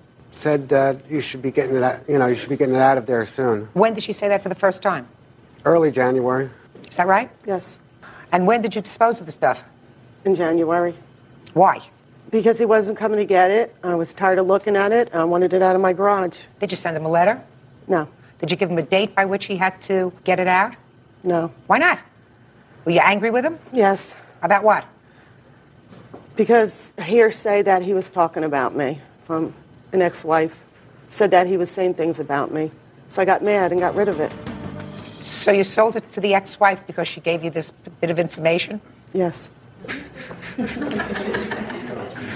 Are you still not talking to each other? No. Still not talking? Because she sold your washer and dryer? It hurts a lot. Because I was at a... Shh! It's a very vulnerable time. It's a very vulnerable time. Yeah, everybody ought to keep their nose out of other people's business when they're going through a divorce. That's a very smart thing to do. I was grieving over the death of her son, and it was a tough time. I was at my lowest, and that's what really hurts. It was family that did it, and my book, I can't understand that. Your son died? Her son died. Her son died. Yeah. Who is she? That's my girlfriend, Laura. How old was her son? 22. It was very important to her and very important to me because he had worked hard for it, and it can't be replaced. What can be replaced? The things that she sold and threw out. What else did she sell and throw out? Washer and dryer, we know about. Washer and dryer set. Maytag, it was a Maytag Appliances refrigerator. A refrigerator? What'd you do with the refrigerator? I put it out to the curb and called the garbage man to pick it up. Was it an old refrigerator? Not really. Sorry. Well, it's honestly. You were just that mad? Yes, I was. And I just didn't want it in my garage anymore. I wanted room for my stuff. Listen, you have to give him some notice that I'm disposing of your things unless you come and get them by such and such a date. After that, I will no longer accept responsibility for them, and I intend to dispose of them. But the reason that you disposed of them was not that they were there too long, because you were angry at them. Why are you smiling? Oh, me? No, I'm talking to the whole group of people behind you. I'm not smiling, sorry. Good, don't. Who are you? I'm her fiance. Oh, fiancés don't always appreciate family discomfort. Your fiancé is distressed. She feels probably badly about this whole family rupture. That true? Yes. I gather. I still can't believe she did it. All right, she did Yeah. it. Sometimes we do things precipitously that we may regret later. I'm sure if she had it to do all over again, she wouldn't have acted so precipitously. Is that a fair statement? Yes. Are there other brothers and sisters? Yes. How many? 5 of us altogether. You in touch with the others? Yes. Are you in touch with the others? Yes. So the only 2 estranged ones are the 2 of you? Yes. So let's make it right. All right, she feels badly. She shouldn't have done it. She's sorry she did it. You want to be compensated for it. You sold the washer, the dryer, got rid of the refrigerator, which was how old? About a year old. What else? Okay, the filing cabinet, Maytag dishwasher. What'd you do with the dishwasher? I put it out to the curb. What else? We had a microwave and 2 crystal lamps, and also had a toaster oven. Let me see your bills for the things. How come the ex-wife didn't want everything else? She didn't want any of it. No, this is your list. Where are the receipts? Don't have the receipts. She threw them all out, and she was aware that the receipts were in the filing cabinet. You list the prices of these things. Where did you get the prices from? When you buy them, you remember. You remember. No, you don't. You don't remember that you paid $379 for a Maytag dishwasher portable 1-year-old, or $109 for a microwave. Some of the things was hers. It's very important because, like I said again, it was her son that passed away. I bought it for her, Just a and second. she knows. What here was hers? The washer and dryer set and the refrigerator. Do you have the receipts? No, I don't. They were all in the filing cabinet. Okay. All right, well, that's a lot of the stuff there that your sister seems to acknowledge was there. You claim it's for $1,898. Doesn't sound like a lot of money for all of those things. Washer, dryer, dishwasher, filing cabinet, microwave. You add all these things up to $2,000. Your lawsuit's for $1,800. Is that right? Correct. Judgment for the plaintiff and the... This is Rita Ann Turner. Parties have been sworn in, Judge. You may be seated. Ladies, have seats, please. Miss Fox, your car was stolen. Correct. When was it stolen? It was stolen October 6, 2001. And from where was it taken? From our apartment complex. What kind of car was it? It was a 1990 Toyota Camry. And somehow you came into possession of that car, you're going to tell me how, and totaled it, right? Yes, Your Honor. And you want the defendant and her mother to be responsible for the damage. Correct. What time of the day did you find the car missing? The car was missing at approximately 8:20 p.m. Okay. Now, when did you see the car, Miss Rita? October the 8th. Tell me where. They drove up to meet me. Who's they? Marcus and... Marcus who? Your Honor. And who else? Fallon and Renee, Your Honor. So there were 3 people in the car? Yes, Your Honor. And when you said they drove up where? I was sitting on the curb with my next door neighbor, Laura, and Michelle, watching the kids play roller hockey. They just drove up on the side, just on the middle of the street. Yes, go ahead. And Marcus had asked me to get into the car, and I asked him, whose car is it? And he said it's his friend's car. So I hesitated, but I got in. You got into the car? Yes, Your Honor. You ever seen that car before? I saw him driving it before, like a day before. Okay. Miss Rita, I'm going to ask you some questions, and I want you to understand something. I have this crystal ball that lives with me all the time, so I know everything. So I want you to forget whatever story you told your mother. I want you to forget whatever story you told the police. Because back here, I have this little crystal ball, and I'm going to ask you all kinds of good questions, okay? You saw him driving the car the day before. Where? Around the apartments. And was he driving the car erratically? You know what that word means? Oh, Your Honor. Was he driving it crazy? Oh, yes, Your Honor. Well, not really. He was just driving fast. Yeah? Just around the apartments. We saw him drive by a couple times. How fast was he driving? I'm not quite sure. Was he driving fast enough for you to say, boy, you shouldn't be driving so fast around the apartment complex? No, Your Honor. Well, when you say he was driving fast, what does that mean? Like this? What does that mean? Like, he was just, driving, by, just, zoom, and then, turning around. Well, the people next to me were don't drive so fast. The people that were by Laura. So he wasn't driving correctly? Yes, Your Honor. And that was the day before? Uh-huh, or the night before. So why would you get into a car with somebody who you knew was driving crazy? I was pressured, Your Honor. How were you pressured, Miss Rita? Well, he was just come on, get into the car and all this stuff. I don't... All right. So now you get into the back seat of the car. Is that right? Yes, Your Honor. How'd you get into the front seat of the car? We had went out of the apartments. Try looking at me when you're talking. Yes, Your Honor. We had exited out of the apartments and went on the street called Tom and turned, and we were like down this really long street. And he told Fallon to get into the back seat. So Fallon had gotten to the back seat, and he had stopped the vehicle, but he had gotten to the passenger seat, and he told us, like, get into the driver's seat, Mary, and drive. Just a second. It went that very fast. You're in the back. Marcus moves over to the passenger seat. Is that right? No, he had stopped the vehicle, Your Honor. I on the side. understand that. He stopped the vehicle before he moved into the passenger seat, and then he said to you, you get in the front and drive? Yeah, he said, Mary, get into the front and drive. And I was like, I don't know how to drive. I've never drove before, you know. And then he was just like, come on, do it. Just get in there. And so I got into the driver's seat, and he told me to hold down the brake, and he put the car in drive, and it started moving a little bit. And my one foot was on the gas and one foot was on the brake, but I wasn't pushing any of the pedals, but the brake. And some people were standing right there, and they were pointing over at us and talking. And he had asked me to. He said, "Go real fast, just drive." And I said, "I'm not going to drive." And so he had took both of his hands and pressed my knee down. That's what you wrote here. Is that the story you gave your mother? Is that the story you gave your mother? Yes, Your Honor. You think your mother believed you? I suppose so, Your Honor. I don't. Not for a minute. Not for a minute. Now, do you go to school? Yes, Your Honor. Do you pass your subjects? Yes, Your Honor. Does she pass her subjects? She's failing a couple of them. Well, then she's not passing them. You have to tell the truth. I'm going to bring you back to something I said before. I want you to think about this. I know everything about you. Everything. Now I'm going to ask you the same question. Are you passing all your subjects? No, Your Honor. Which subjects are you failing? Band and algebra. What subjects do you do well in? English. Any? Yes, Your Honor. Go ahead. Which ones? English, and I do well in PE and health. In health? How old are you? 15, Your Honor. When you got into the car and got into the driver's seat, was there a key in the ignition? Yes, Your Honor, there was. There was. Did you have to turn the key? No, Your Honor. Because it was already on. Yes, Your Honor. Okay. Now, after you started to go very fast down this straightaway, tell me what happened. Okay, I turned left because I thought I could just pass down the street, and then a truck. No. Explain that to me very slowly. What do you mean you thought you could just pass down the street? Well, I mean, like, just turn so from preventing from hitting that wall. There's like a wall right here, and there's a pole, like, right next to it. But a truck was coming down the other street, because there's a street right here, and I thought it was going to hit the truck, so I turned it this way, and it flew up on a curb and hit the pole. And then what happened? Marcus said, run, so we all got out of the car, and we took off running. Real cases, real people. Judge Judy. Shondell Fox says former neighbor 15-year-old Mary Rita stole her car and wrecked it. Mary says she was coerced by a neighborhood thug named Marcus. Oh. Miss Rita, when were you arrested? About 10 minutes after the car had crashed. How do you think you were identified as the driver? They had all found us. They all got us. How did they get you? Because they were driving up the street, and they told us to stop and put our hands on the hood. So that the police were coming from the other direction?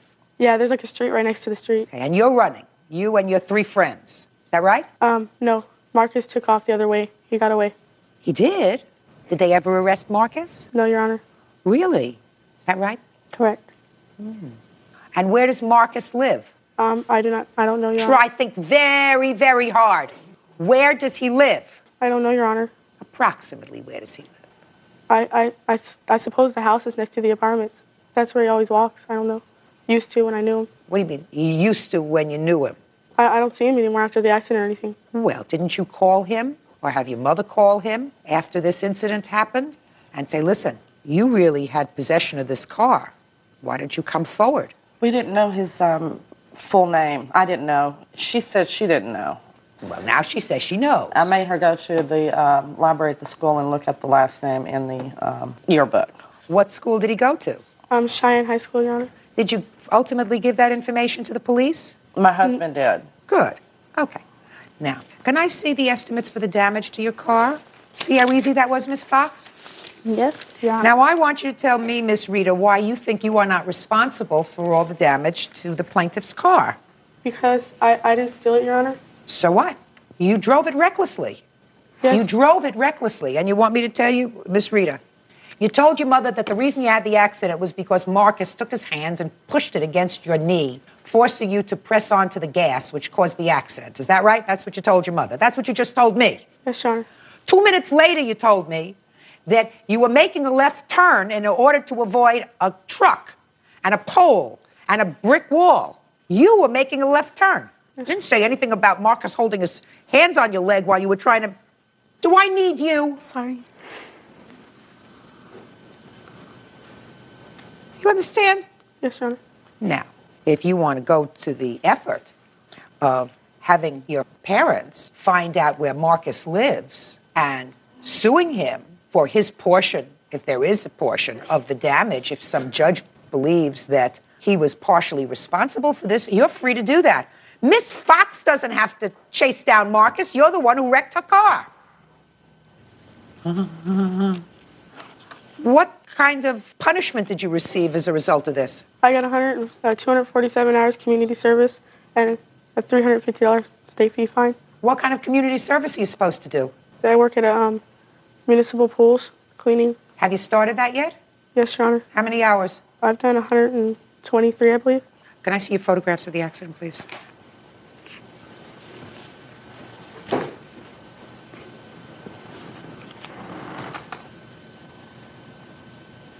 You're lucky you weren't killed.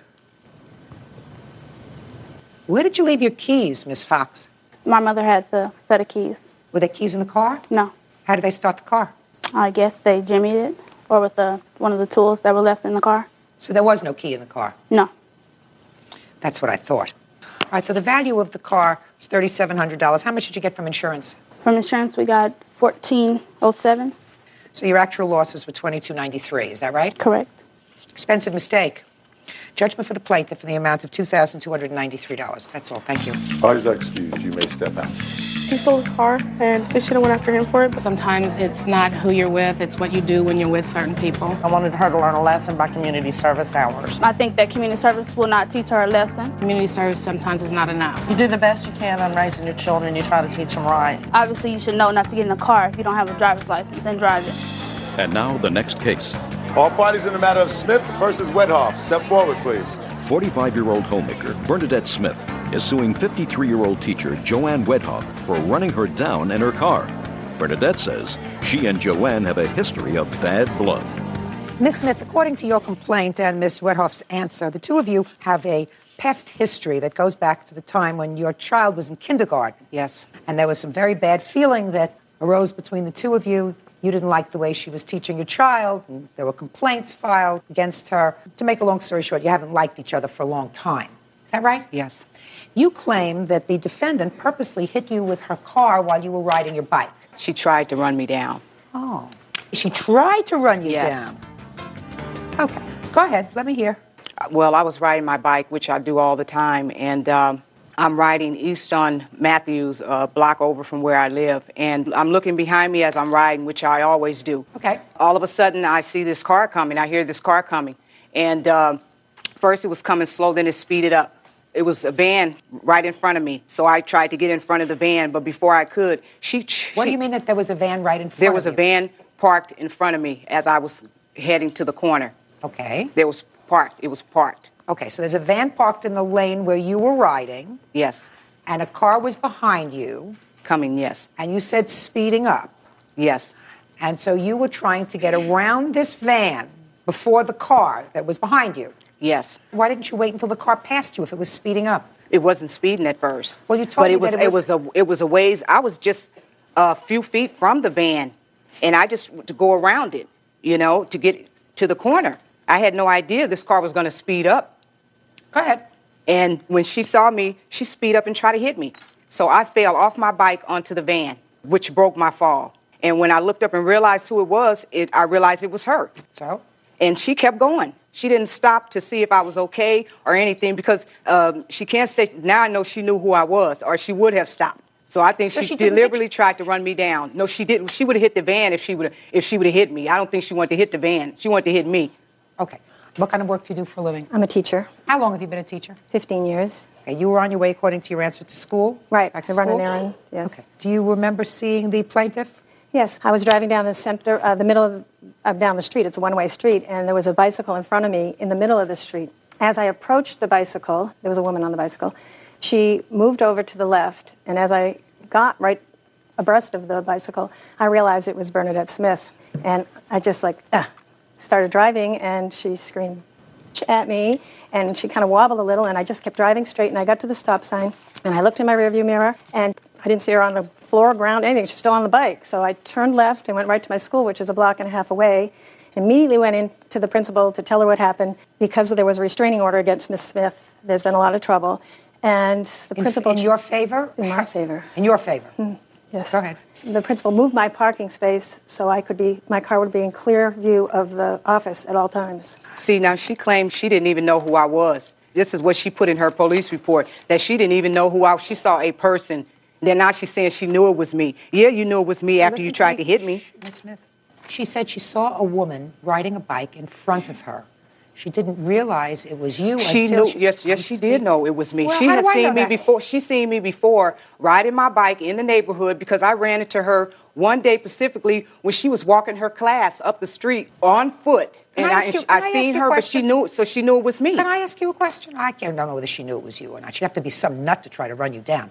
That would be ridiculous. Why is there a restraining order against you in favor Well, at of the time, defendant? they said I was a troublemaker because I was trying to find out why she was letting so many things go on that was concerning my daughter in her class and never did anything about it. How long ago was your daughter? My daughter is now 17 years old. Your daughter is 17, so Yes. she hasn't been in the defendant's class for how Yes. many years? She was in her kindergarten class, so it's been a while. A while? How about 11 years? Yes. What I want to know is if there's a restraining order now. No, there is not a restraining order now. Oh, there She's is talking about a restraining order back then when she lied to get a restraining order. So that there is no restraining order in effect now? No, not that I for the know last of. 10 years? No, exactly. No, it was in 96 it ended. In 96? May I see it, please? Oops, sorry. 96. Everything in there was she lied about. Just a minute. All lied about, so they wouldn't have to deal with the problems. Because I have the restraining order here too. If you want to see it, this is the last one that I know of, and everything in here is a lie. Okay. Now, was the defendant granted a restraining order against you? Yes. And that was well after the time that your daughter left the school. I was still trying to handle the problems that was going on. My daughter went to school up until she was in the 6th grade there, so I still had to look at her and see her every day. She still caused problems for my daughter and I every day. I had to take my daughter out of the school district, period, because of the problems that they caused. She would make my daughter feel like an outcast in class. Miss Smith, Miss Smith, you're talking about 11 or 12 years ago. I'm not interested. All I'm interested in, as recently as 6 years ago, the courts granted her a restraining order against you. So there has to come a time when you get over whatever sense that you had that your daughter wasn't treated fairly by the defendant, who was her kindergarten teacher. So you have to get over it. I find that there is absolutely no evidence that she attempted to I have gotten over that. By the way, before I rule on this case, let me look quickly. Let me see your hospital records. I didn't go to the hospital, and I never told anybody that I went to the hospital. Just answer my question, madam. So you have no hospital records? No, I don't. Can I see your doctor's report? I don't have a doctor's report because I didn't get hurt. I failed. The band broke my fall. Oh, good. So you weren't hurt. Yeah, but she so what are tried you to doing run me here? down. She did not. Goodbye. Case dismissed. Parties are excused. Found in the matter of Simon Copenhagen versus Arzaga. Parties have been sworn in. Judge, you may be seated. Ladies, have seats, please. You were going to your prom? That's correct. Yeah. Is that a high school prom? Yes, it is. When was the prom? Prom was on June 2nd. And according to your complaint, you hired the defendant's company, which, is it both? The company belonged to both of you? Mm-hmm. You hired their limousine company to take a group of you to the various prom activities. That's correct. You were going to be ending up at the prom itself. That's correct. And according to your complaint, whatever limousine they sent for you turned out to be a disaster. It was late, they didn't know where they were going, as a result of which you missed your prom, and you want to be compensated. You want to be compensated for all the costs of your prom tickets, et cetera, and for any deposits that you gave to them. They said, well, this is really all your fault, and aside from that, you violated certain rules, you damaged the limousine, and they are counterclaiming. You made the initial call? Uh-huh. About 2 weeks before prom, I called them to request a 14-passenger limousine for June 2nd, Tribeca Hills prom at the Yorba Linda Equestrian Center. Then I gave them the address where we were supposed to be picked up, and that was all. They didn't ask anything else, and that was it. You told them that ultimate destination was the Yorba Linda Equestrian Center. That's correct. Is that where the prom was? Prom was ended up being at its Yorba Linda Community Center. But they had the Yorba Linda Equestrian Center. That's what you gave them. Uh-huh. Now, come prom night, when were they supposed to pick you up? 6:30. Did you receive any sort of a contract from them? No. And it is agreed that you're supposed to pick them up at 6:30? Yes. Did the limousine arrive there on time? No. Why not? because about 45 minutes prior to the actual pickup time, we had called and told them that we were going to be 45 minutes late because one of our previous engagements had run over. So we called them and we told them that we would give them an extra hour free on the back end of limousine service, and they agreed to that. And so, Well, they had no choice at that point. well, no, but they agreed to it. They had no choice at that point. May I say something, Your Honor? Just a second. Okay. So whether they agree to it or not, which is something that I doubt, because they're all dressed up and ready to go to the prom, and you call and say, we're going to be late because we didn't gauge our time properly, that's the wrong thing to happen. Absolutely. Now, did your driver actually get there 45 minutes late, or did your driver get there later than 45 minutes late? Yes, 45 minutes late. Is that right? Well, actually, about 6:50, no limo would show up. We never got that phone call. 6:50 rolled around. I called Rudy, or I called the limo company. I believe I spoke to Mickey or Rudy. They said, had no idea why she wasn't there. They would call her, call me back. They called back, said she was on a road that's relatively close to where we were supposed to be picked up. They said she should be there shortly. About 7:20 rolled around. She still wasn't there. So we called again. They said, okay, we will go send somebody to look for her. And they would call us back. They didn't call us back, but in about 10 minutes, she showed up. So she got there at what time? At about 7:30. Are you the driver? Yes, I am. Step up, please. Tell me your last name. Arias. Miss Arias, can you tell me why you were an hour late? We were running the limousine for other people. Where were you going? They got a Where were ceremony in the... Where were the people that were occupying your limousine? Where were they at 6:30? They were over almost 30 minutes, so that's why we were... I don't understand what you're telling me. The other company, the other people that were in the limousine, the reason we were 45 minutes late, not an hour late, is It because was not an hour. the other party had, taken longer than they had originally told us. So that's why we called, and we called them. She said you didn't call them. We did. Who called them? We did. Rudy did. I did call them. You placed a call to them, or you called them back when they said she's not there? I placed a call to them to tell them that we were going to be late. Who did you speak to? I spoke to one of the mothers. I'm not sure her name, but one of the mothers answered the phone. Well, this was a very important event. You folks were not doing the right thing at all. So whether you got there at 7:20 or 7:30, that's still an hour out of their time. Now, where were you scheduled to go at that point? And next, we're going to a major restaurant about 15, 20 minutes away in Irvine. And did you have a reservation? Yeah, we had to change it the whole time. We were calling to find out when we were going to be picked up.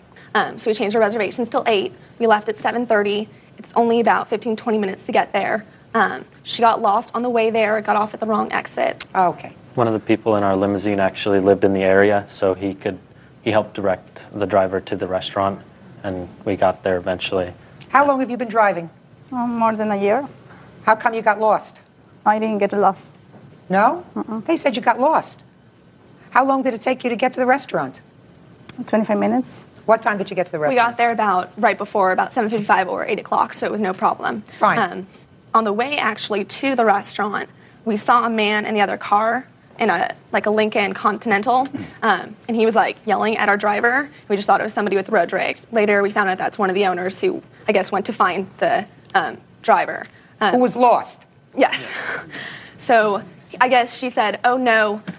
We figured out that it was the owner because she said, no, I'm going to go talk to the owner, and there was the angry man from the freeway. She wasn't lost. The thing is that Rudy was in the area, so he basically detried Went us. to look for her. No, he was already in the area because he had finished another run. He was already in the area. He wanted to get them to the restaurant as quickly as possible because we were already 45 minutes late to start off, so we figured the best way to do it Their was reservation was at 7 at the restaurant. 7:30. It only takes 15 to 20 minutes to get there. You were supposed to get picked up at 6:30. So I assume your reservation was at 7. Exactly. You were told that they wanted you there at 6:30, and your first stop was going to be at the restaurant. Prior to taking pictures, which takes sometimes 20 minutes to take pictures. They wanted to take pictures. Sure, absolutely. In the limousine. At the house. At the house in front of the limousine. I mean, they don't need you to take pictures unless they want to take pictures in the limousine. But they need the extra time. They need the We extra have time. pictures because we took them before our pickup date. They don't need you. All the people were there already, I assume, in one location. So they don't need you in order to take pictures, unless they wanted to take pictures around the limousine. Exactly. That's it. Let me explain something to you. On your best day, you're not as smart as I am on my worst day. Okay? I can't tell you how many times I've waited for a car service, and I picked up the telephone, and they say, they're on the FDR Drive, but there's traffic over the 59th Street Bridge. But the idiots don't know that I live over the 59th Street Bridge. So I look outside, and there's no traffic. They're right around the corner. I said, right around the corner, I better run downstairs. They're 3 minutes away. And 20 minutes later, they're still not there. We don't understand it. I've been there. So they wanted you there a half hour early to take pictures of all of them around the limousine, which I assume they didn't get to do as they wanted to do it because you were so late. Right? Exactly. So far, I see your counterclaim shrinking. Real cases, real people. Judge Judy. Serena Simon and her boyfriend Eric Copenhaver are suing limousine company owners Mickey and Rudy Arzaga. Serena and Eric claim their driver picked them up late and then got lost on the way to their prom. It is clear to me, based upon what you told me before, that you gave the defendants the wrong name of the place where the prom was to be held. Mm-hmm. Is that right? Yes, it was Yorba Linda. We told them Yorba Linda Equestrian Center. It was at Yorba Linda Community Center. And are those two places close by? The Equestrian Center doesn't exist.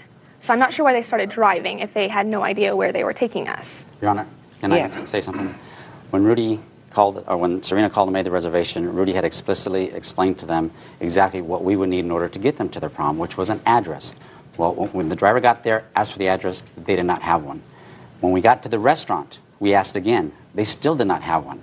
So Rudy, going out of his way to be nice, because it's their prom night, had decided, okay, well, I'm going to call 411, just give me the name of the place. They had told Rudy Yorba Linda Equestrian Center. So Rudy called 411, and we all know that a lot of times 411 doesn't give the correct address. Well, they gave us an address, but it wasn't the Yorba Linda Equestrian Center because there is no Yorba Linda Equestrian Center. So Rudy got, just a second, so Rudy got the wrong address. Yes. Next. Then what I did is I got a hold of what's called a bid or an invitation that 5 couples received, and they were supposed to provide us. Well, just a second. Mm-hmm. As a result of Rudy getting the wrong address, did he give that address to the driver?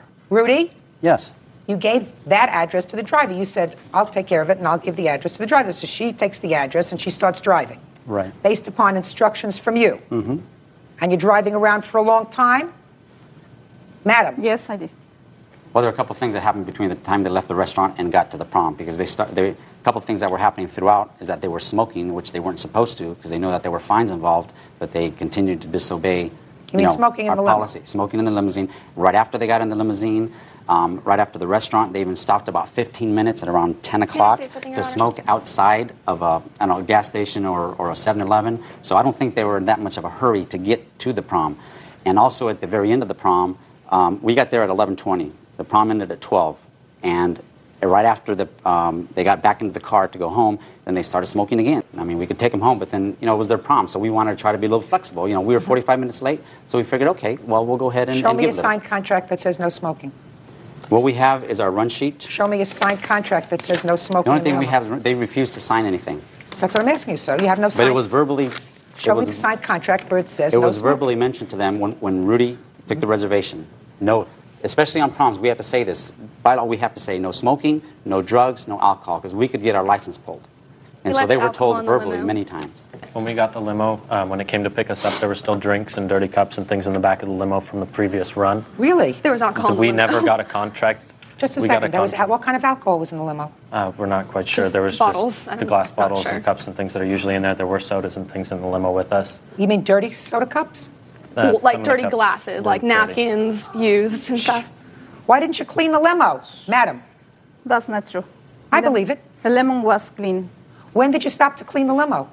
At the restaurant. Shh. When did you stop to clean the limo? When I went to pick up them, before I clean up everything in the limo. We never pick up just a second. Before you went to pick them up. So you were 45 minutes late and you're telling me you stopped to clean up the limo before you went to get them? That's why she was 45 minutes late. She was cleaning the vehicle. Rudy! Well, Rudy. That's why she's late. Rudy. Yes. Don't be foolish. Your limo, according to you, arrived 45 minutes late. Their prom lasted until midnight. They wanted to be there at 10:30. You didn't get them there until 11:20. You don't get paid. Period. Your Honor, can I say something? Period. And they were smoking. They stopped for 15 minutes. If you're telling me, you said in your answer, they stopped for 15 minutes to smoke outside. Well, if they were smoking outside and they were smoking inside the limousine, there was a lot of smoking. Why would they smoke outside the limousine if they were violating the rules of smoking inside? Because they had to buy some more cigarettes because they ran out. Guide. What? She was purchasing a Thomas Guide from the 7-Eleven. They ran out of cigarettes. Just a second. Did you purchase a Thomas Guide? Madam, do you understand what I'm saying? Did you purchase a map? I'm sorry, I don't understand. You don't understand the word map? You see what your problem is? That's part of your problem. Your driver was unable to communicate with the passengers. Please, just pay attention. There are certain tools in the trade. If you are a driver, then you know the word map. I'm not asking her about a colonoscopy. I'm saying the word map. Do you understand? Put your hand down. Driver understands the word map. I said it very, very clearly. What did you do? Can I say something? Yeah. In the beginning, when I pick them, when they get out from the restaurant, I ask them for the address, if they have a map. And they said, no, we don't have map. And then I asked them for the address, and they said... They don't get to go to the prom with a map. No, Your Honor. Your Honor. You get out of a restaurant, you get into the car. The driver of the car says, I don't know where we're going from here. So the 10 people that are in the back of the car says, listen, does anybody have the address? No. Let's see if we can call Mom. Maybe Mom has the address. Maybe. Sorry. But that's not what happened, because when they came out of the restaurant, Rudy had already given her the address. The incorrect address. It was the address you got. From 411. From 411. So you mean they should be suing information? No. No. Give me a break. We're saying Give me a break. The only issue that I have really in this case is you arrived late on a prom night. They missed half of their prom, and you have to suffer for that. And if you book them close, and once in a while you lose, like you did in this case, because your driver wasn't there on time, you have to be able to suck it up. That's all. And we shouldn't be in court because you have a business. And if you have a business, you shouldn't want to expose your business. To me, that is a very foolish thing, because they only have one prom. You got a lot of limousine nights. Now, you're suing for... Your Honor, could I say one more thing? No.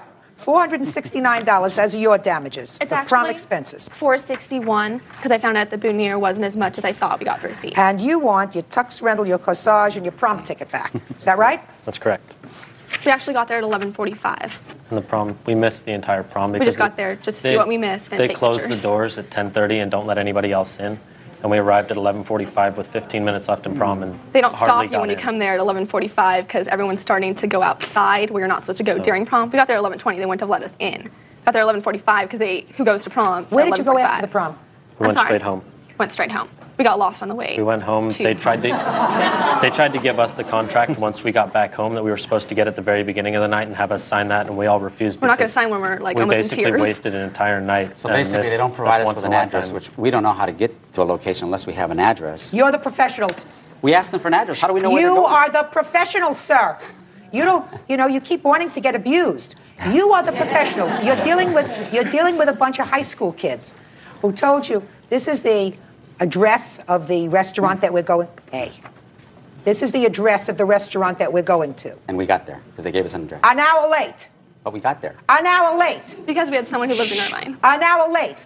And then your driver, who should have said to you before the run, I don't have the second place where we're supposed to go.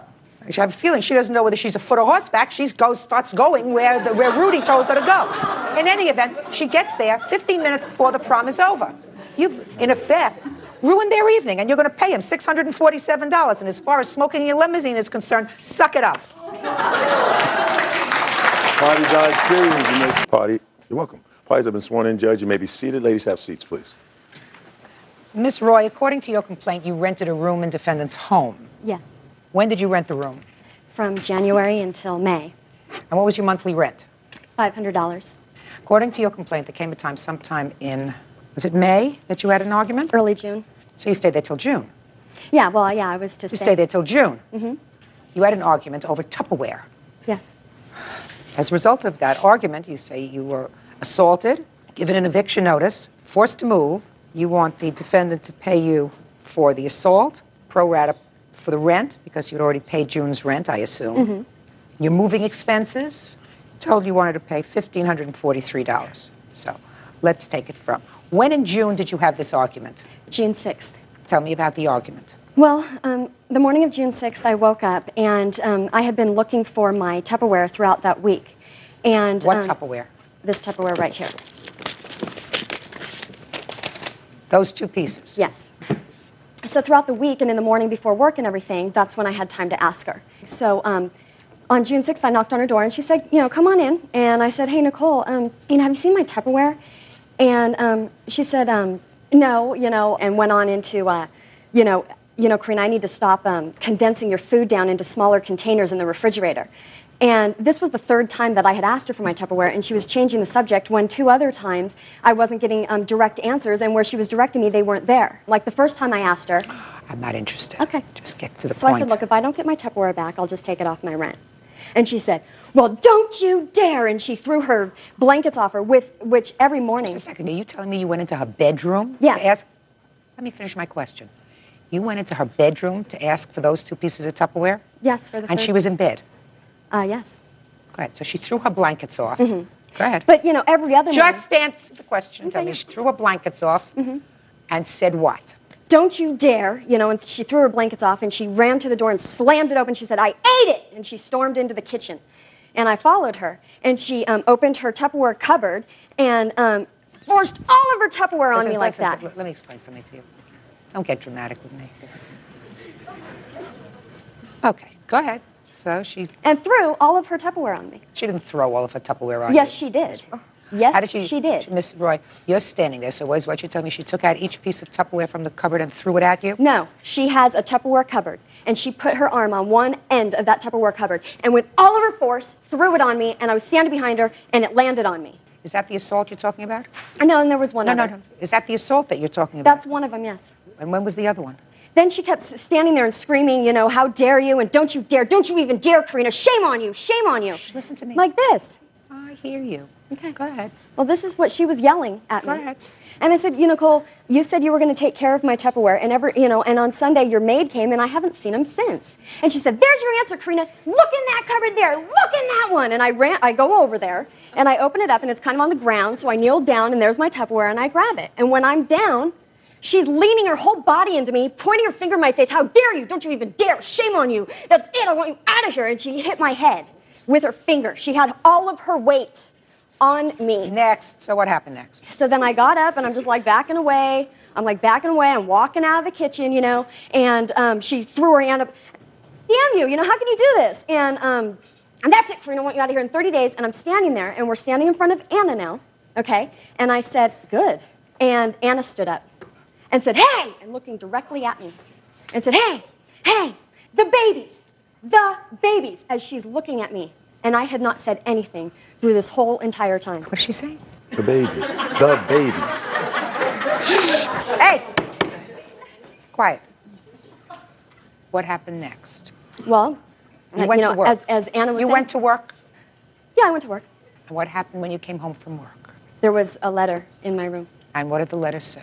It said, because of your histrionics and verbal assault this morning, Anna and I agreed that for the sake of the daycare children, you are to leave the premises as soon as possible. I am hereby giving you a 14-day notice. Okay. You don't deny writing that, no? No. No, good. Okay. Where did you come to a 14-day notice? In my contract, Your Honor, I have it's a month-to-month lease. Yes, so there's usually a 30-day notice. Right. And because of the daycare, should there be any behavioral or safety issue, I exercise the right to use the 14-day. And also the tenant. Is there a notice in your agreement giving you the right for a 14-day notice? Yes. Let me see it. Yes, it's right here. And, can I see it, please? Yes. Good. There's also a 48-hour, but that's for something more serious like underage drinking. Let me just see. In my home. Okay. With at least 14 days' notice given and acknowledged in writing by both parties. Okay, so you gave her a 14-day notice. My assistant and I decided. Okay. So that's on the 6th? Mm-hmm. When did you move out? Moved out on the 9th. 30 days, half September, April, June, and November. So what we're talking about is 21 days. Is that right? No, so I had paid June's rent on May 21st to stay till June 21st. Oh, okay. So that means that you're only entitled to 12 days. Yes. You have a problem with giving her her prorated rent? I do, Your Honor, because I gave her the 14-day notice. She moved out before. And she had announced to me that she would be moving out the following Saturday, which was in a couple of days. And my exact words were, Karina, you're free to move whenever you want, but the room is yours until the 21st. That's just because you say so. And listen to me. Just because you say so doesn't mean that that's so.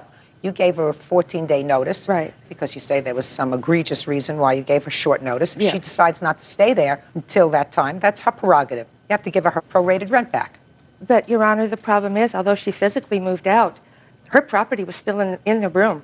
All of her? Absolutely. No, not all of her property. What? The day after she moved, she said she What needed was in- to bring her answering machine in because her phone... What was in her Well, room? there was a lamp, a pole lamp, and then her ashtray, and she said Saturday night when she moved out, I'm really tired, my ashtray is in there, I didn't even wash it, I'll get back to it later. And I did not even go into the room to clean or anything. When I did go after the 20th, when she got her security deposit back, then I went in there, and these two items were in the closet still. Is that the other And items? the lamp, she had said when she was moving, she said, you can either give this away or throw it away. And you should have done that. Real cases, real people. Judge Judy. Karina Roy says former landlord Nicole Zimius assaulted her with Tupperware. Okay, what items do you think suggest that she still occupied the room? The teddy bear in the cup? Well, listen to me, speak.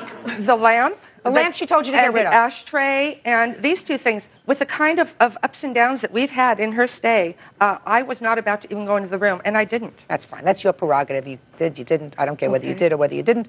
Clearly, you gave her a notice because you didn't want her around. You felt as if you wanted to give her 2 weeks to get out. That's fine.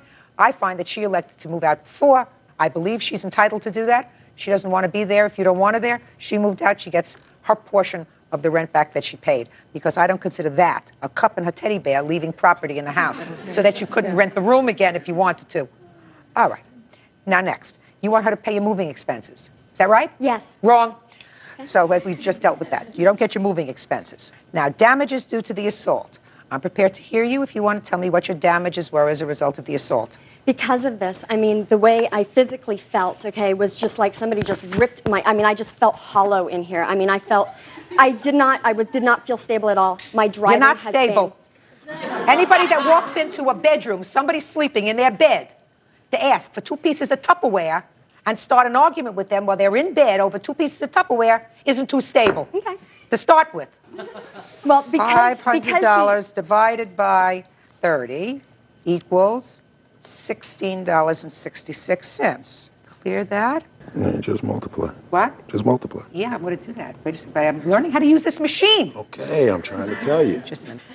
Times 12 equals $199.92. That you are entitled to. Judgment for the plaintiff in the amount of $199.92. Thank you.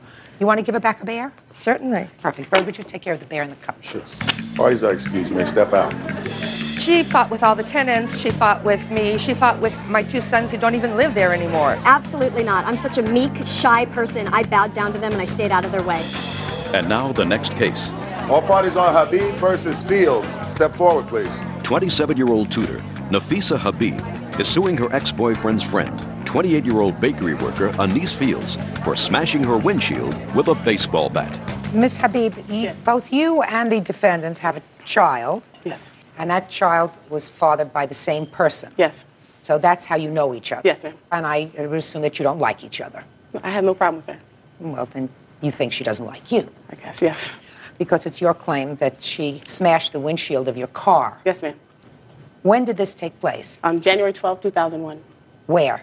His uncle's house where he was staying there at the time. This is the father? Yes. Of both children? Yes, ma'am. You have any other children? Yes, I do. How many? 4. 4 other ones? 4 children altogether. Altogether.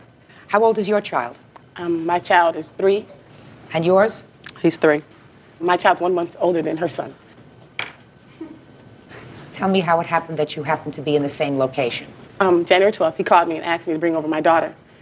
He doesn't see her a lot, so I brought her over. To where he was staying? Yes. While we were there, I was downstairs in like the lounge area in the basement, and he was upstairs. And I heard him banging on the door. I thought he had locked himself outside the house. So I called upstairs, Rude Boy, did you lock yourself outside? What's his name? Rude Boy. By that time, he came downstairs. He said, Anise is outside. Anise, yes. That's you. Me. Yeah. I said, are you going to let her in? He said, no, she's upset. She's going to want to fight. I said, fight who? That's when she busted the basement window. She had a bat in her hand, and I saw her. Rude boy ran upstairs. I stayed downstairs.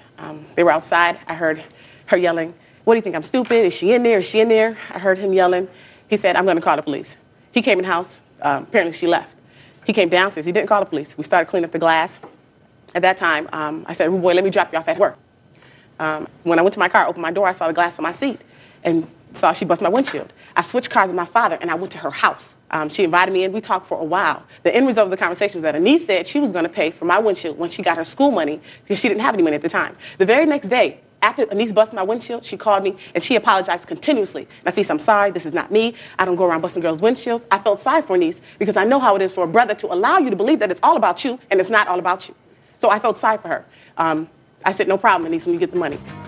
So, bottom line is, you saw her with a bat break the basement window. Yes. But not your car window. No. But she did, in fact, tell you that she would pay for it. Okay, let me hear you.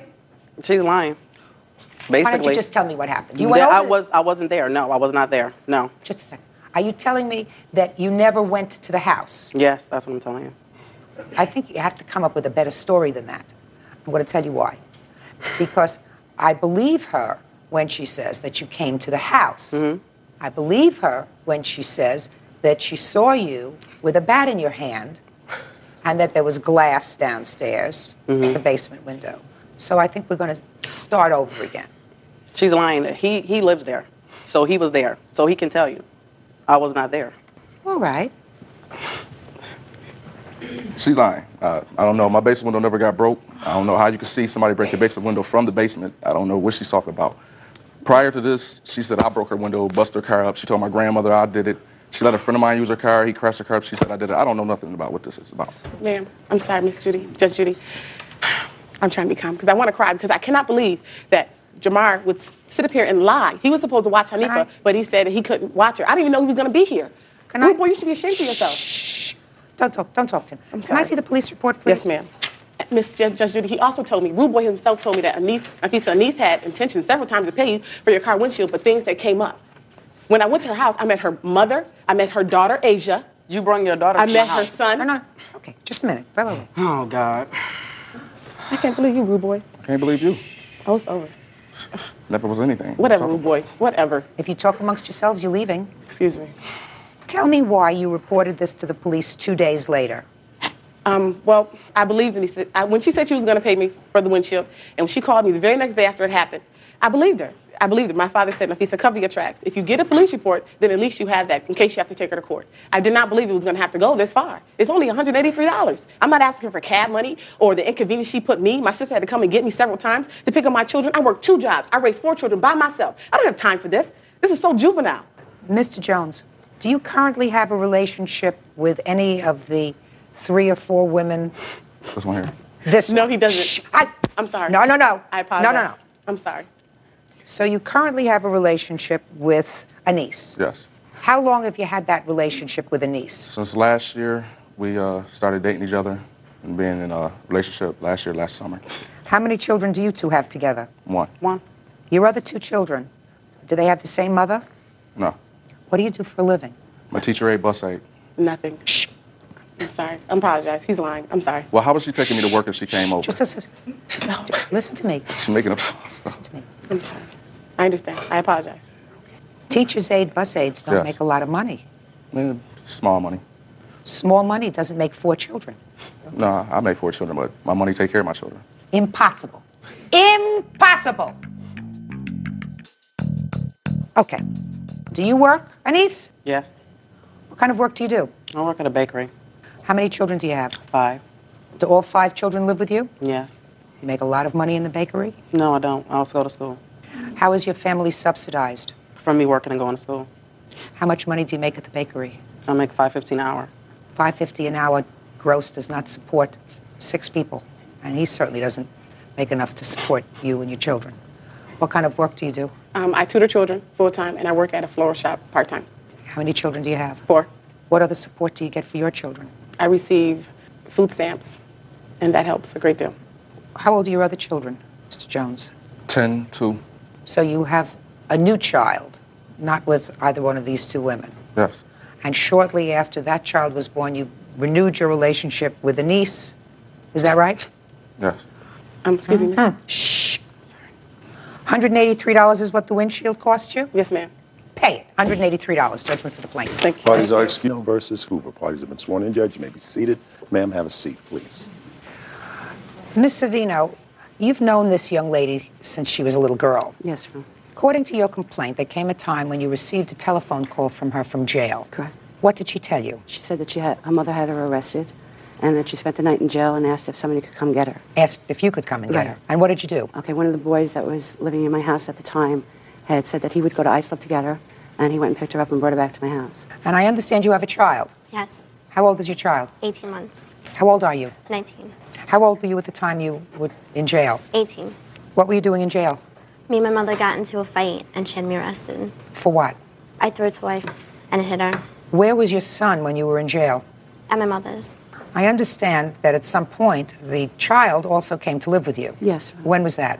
That day we went and picked him up. Okay. Your lawsuit is for room and board. Correct. That the defendant, you claim, owes you for the time she lived in your home. Correct. The defendant and her parents are counterclaiming for cleaning chores that she did in your house, working in your store, and for the return of 2 checks that her parents sent for her support. So that's what the case is about. Did you have a discussion with Amy when she came to your house about living there? Yes, I did, Your Honor. Tell me about the conversation, please. Well, when she was brought back to my house, when she walked in, she was hysterical crying, and she asked me if her and Nico could stay with me. If she and? Nico, her son. Nico. She had been with me like 3 months prior for like a month. Why? She had moved out of her parents' house because of complications with her sister. And how did you know her, by the way? You've noticed that she was a little She lived down the road from me. My daughter and her have been best friends for like 14 years. And her mother is my godmother. So she had lived with you a few months before. So she went to live with the baby's other grandmother. And she had put her in a basement room with no windows. And she didn't want to stay there. And so she asked if she could come stay with me. This was before? This was 3 months prior. So I let her come stay with me, and then during that interim, they were there for a month. You know, I was talking to Mary Ann and got her and her parents back together, and she moved back home with her parents. So then when this incident happened, I had told Amy, I really don't have room for you, and I can't afford it. So she had said she would do anything. You know, I will do anything if you let me stay there. I'll clean your house every day, I'll cook, I'll do laundry. And I never made her do that. So I took them in, and then we went and we picked up her stuff and the child, brought her back. I had split up, my daughter had the whole half of the house was a basement room with an outside entrance. And my daughter's one side of it was equal to the other side, and I put a crib in there, and she had dressers. The only thing I didn't buy her was a bed. What did you actually go out and purchase? I had gone out and I bought the baby walking shoes. I bought him clothes. He had a one-year birthday party, and since none of her family was involved except for the baby's other grandparents, I laid out $300 to have his birthday party. I took him to the doctor 3 times, and I paid for one of his co-payments on his insurance. I just bought him a lot of things. So far, you haven't told me about an arrangement you had with the defendant about room and board. Right. We had discussed how much I was going to charge her, and I told her $150 for room and board I would think would be fair. $150 a what? A week. Okay. Was she working at the time? No. I had taken her 3 times to the Department of Social Services to apply for social services. So you didn't expect any money from her, but you expected that if she was approved for public assistance, then you would be getting the money from public assistance. No, she had said to me if she didn't get public assistance, she was going to get a job, and she was going to pay me back all the money she owed me for living there. Or if she won the support case from her parents, because she had a support case pending against her parents. I took her 3 times to a support hearing that her parents were supposed to be financially responsible for until she was 21. So they granted her a temporary order of support from the parents. And it was the temporary order of support checks that she turned over to you? Right, Your Honor. It was 3 And checks. how much was that? There was 3 checks of $75 a piece. I have receipts for them. She had signed the back and turned them over to me. Now, how long did she stay with you? She stayed with me for 4 months, from July 1st to October 28th. And what happened on October 28th? Well, normally when we went out to dinner, we would take Amy and the baby with us. You know, we went to like the buffets and stuff. But that day, Amy and the baby weren't home. So my family and I, we went out to the buffet, and we were gone about an hour and a half. When we got back, I had walked in the house, and I had asked, where's Nico's high chair? His high chair and his playpen, and we're all gone. I ran downstairs, and everything was gone. Had you had an argument with her? No. Why did you leave? Because my son's grandmother told me that she had a conversation with Marge, and Kurt, her husband, said that if I want to move out, he's not going to give me any of my stuff. Where did you go when you moved out of the house? To my mother's. Okay. Now, I want you to tell me about your counterclaim. Well, I cleaned her house. I didn't expect any money at all, because I figured I was living there. I'd clean her house, I'd go to work with her to her shop, and I'd help her out, and I wouldn't have to pay her. Then when I went to go get child support for my mother, she said, well, you're probably going to get a lot of money, so just give Kurt like $1,000 and he'll be happy because he's been bitching or whatever. So I said, okay, because I didn't know what else to say because I didn't know where else to go. So? So I said, all right. So? I don't know what your counterclaim is for. The counterclaim. I'm talking to your daughter. Sorry. For cleaning her house. Get out of here. Real cases, real people. Judge Judy. Marge Savino says former family friend Amy Hooper owes for 18 months' worth of room and board. Amy and her parents are countersuing, claiming Marge owes for house cleaning services. Okay. Your mother threw you out. You assaulted your mother. She picked you up from jail. She took you into her house. She treated you like a family member. I assume she treated you like a family member. Is that right? Yes. Wasn't the first time you were there. You weren't working, right? I was going to work with her, helping her out at the shop. Other than that, you weren't working? No, I couldn't get anywhere. It's not her fault. So, did you go out for dinner with her and her family? Every once in a while. Did you eat at her house? Yes. Did you use the telephone occasionally? No, well, every once in a while. Every once in a while. Did you use light? Yes. Did you use heat? Well, I shared a room with her daughter. I don't care whether you shared a room with her daughter or not. You used light, you used heat. Your baby was there. There were two of you. Right? You cleaned up in the house? Yes. So what? So, forget about cleaning. And in the 4 months that you were there, the only money that you turned over to her was $225. No. My son's grandmother gave her $80. I gave her $85 when I moved in for my son's birthday party. That was all the money that I had. Well, she spent more than that, right? I guess so. Well, you know that she spent more than that. How many people did you have at the birthday party? I don't remember. More than 10? Probably. All right. And she said that she drove you to the doctor when you had to go? Did you pay her for gas? No. She said she paid for the copay on the medical at least once? His grandmother paid her back. Well, I don't know whether she did or not, but she says she paid for the copay. You didn't pay, did you? I have a letter here from his grandmother stating what I don't read letters. Okay. I don't read letters. I see witnesses. So in the 4 months that you were there, I have maybe you gave her $300 for 4 months. Yes. So what are you complaining about? Nothing. Now, let's find out what you're complaining about. Yeah, you. You want your $225 back. No, I wanted the money to go to Amy. If Marge was suing for whatever, the $2,400, the $200, we were told by 3 separate individuals that Amy was emancipated. Therefore, I don't know why we were even named in the lawsuit. Oh, so that you don't want anything back from her. What we wanted was our day's pay that we're losing for this frivolous lawsuit. We think it's frivolous. Not necessarily. Your Honor. The judge may have told you that Amy was emancipated. Right now, she's back in your house. You live in New York State? Yes. In New York State, you have to support a child until the child is age 21. And the fact that you had her removed from the house, the issue that the judge had to address in those initial hearings was whether or not she was welcome back in your house. And if she was welcome back in your house and she left on her own volition and your house remained open to her, then you didn't have to pay support. But if your house was closed to her, and as opposed to her becoming a public charge, which means welfare, you have to pay until she's 21. Well, so whatever the judge decided, that's not necessarily binding for the purposes of filing a lawsuit against you. I don't think that Ms. Savino expected any money from you. I think that what she expected was money from the Department of Social Services. That's one, right? And if not, maybe Amy would get a job and help out with her support. You want to tell me anything else about your counterclaim? Well, I cleaned her house, and I went to work with her. I did whatever she asked me to. Tell me what kind of work you did for her. She owned Plaster Paint Palace. It's where you paint, and they had parties. I helped clean up. I vacuumed. How many times did you do that? Every day? Yes. I was there whenever it was open. For how many hours? It was around like 8 hours. Well, we were there from like 11 a.m. till whenever we closed. Which was when? Around 6 o'clock. How is it that you went to the store with her?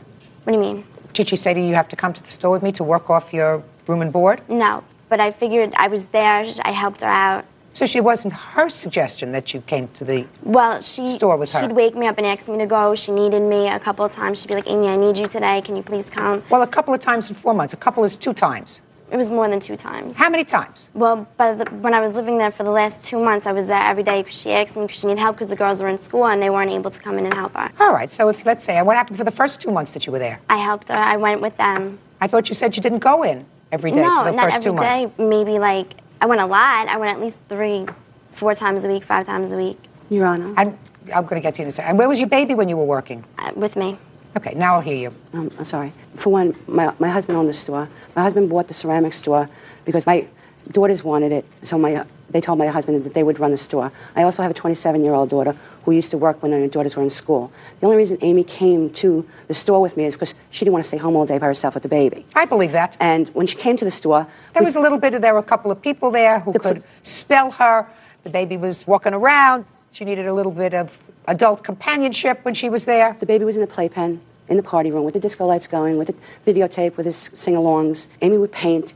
Amy, I have a witness here. Amy played Scrabble. I fed her breakfast, lunch, and dinner every time she went there. You owe her nothing. She owes you a thank you, but I don't think she owes you any money for room and board, because I don't think that was the reason that you took her in. Did you ever get welfare? Yes. You did? Mm-hmm. When? January, I started getting it. It was for my son. Just in January? Yes. And you moved out of her house in? October. Did you get any retroactive money? No. Just ongoing money? Mm-hmm. Savino, this is a prime example of no good deed goes unpunished. Your Honor? Yes. And the reason I did bring the Hoovers into it is because when I took Amy to her support hearings, they did say that they were responsible for her support from the time till she's 21, and she was granted a temporary order of support. Because, like I said, I laid out a lot of personal, funds to support them. I don't have that. I understand that. However, ultimately, whatever check she got from her mother and father, she turned over to you. Did you get any other checks from your parents other than the $225? No, they all went to her house. I met up with her at 7-Eleven one night so I could sign them over to her. So that's the only money she got from them. Now, the temporary order evidently did not become a permanent order. No, they were supposed to go back the end of November. But it did not become a permanent order, and by that time she was back home. As I said, Ms. Savino, no good deed goes unpunished. Whenever you get in the middle of a family dispute, you always end up losing a friend. And I assume that you've lost the Hoovers and their daughter as friends. My most is the baby. Is the baby. Was Ms. Savino good to your baby? Yes.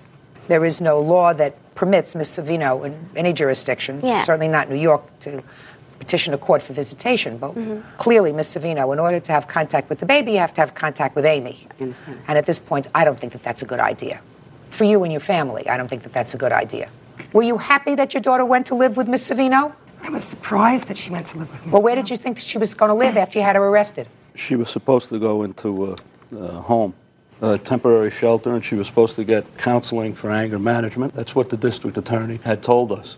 Shelter is not a very pleasant place, as opposed to living with a family friend. So why wouldn't you be really happy if she were living with Ms. Savino? Well, we wanted her to come home. She had been back and forth several times, right? And clearly she needed a cooling off period. Yes, she did. So Ms. Savino served a real purpose for your family. That's correct. Sounds to me as if you owe her a major thank you. Have you ever given it to her? Well, we were told otherwise by the court that, Told what otherwise? that Amy was going into a shelter. She would get help for anger management. That's what the district attorney told my wife, and we believed that. And we wanted her and the baby home. As opposed to going to a shelter, which is where you say the district attorney suggested, she went to a family friend who you knew would take good care of her and take good care of your grandson. No, we didn't know that. There's more to it than that. Really? Miss Savino takes in other teenagers. She had teenagers living in a shed behind the home. It was illegal. It's not a two-family home. She also collects, or she told my wife that she collects Social Security disability. And here she is working in a shop. What does that have to do? She employed my daughter full-time. Get out of here! In the shop. Get out of here! Well, your daughter couldn't stand the idea of staying home in her basement room with a baby at her age 18, by herself. So she went to a place that was very pleasant with other young people. That's where she spent her day hanging around. And if she happened to do a little cleaning up there from other kids painting, get over it. Marge did write us Get a letter over it. and complaining about wanting money. She wanted $1,000 a month from us. That's not unreasonable. It's not her responsibility. Your daughter is not her responsibility. Your daughter and your grandson are not her responsibility. They may not be your responsibility because you fought the support hearing. You were found not legally responsible for her support because she had emancipated herself, but certainly, as between you and the plaintiff, it's your ball of wax, not hers. She didn't raise her. You did. Correct. This is not her grandson, it's your grandson. You shouldn't have taken her in. Should have left her in jail. She shouldn't have taken her in. Your Honor, if I didn't take her, she wouldn't have had anywhere to Ms. go. Savino, I go back to something I said to you before. Never going to get through to them. Just pay attention. No good deed goes unpunished. You got it? Miss Savino, you don't get money from her. You don't get money from them. But they certainly don't get a dime from you. You cleaned up? Good. You went to the store? Good. What are you doing now? What part of my language didn't you understand? What are you doing now? I'm taking care of my son. Period. Yes. And where is the father of this child? He's away. Away where? On a cruise? No, in jail. For what? Well, he robbed his aunt's house in 99. For robbery? Yeah. And then he violated parole? Yes. Ah, how did I put that all together?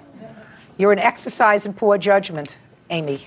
Grow up. Has been sworn in, Judge. You may be seated, sir. Have a seat, please.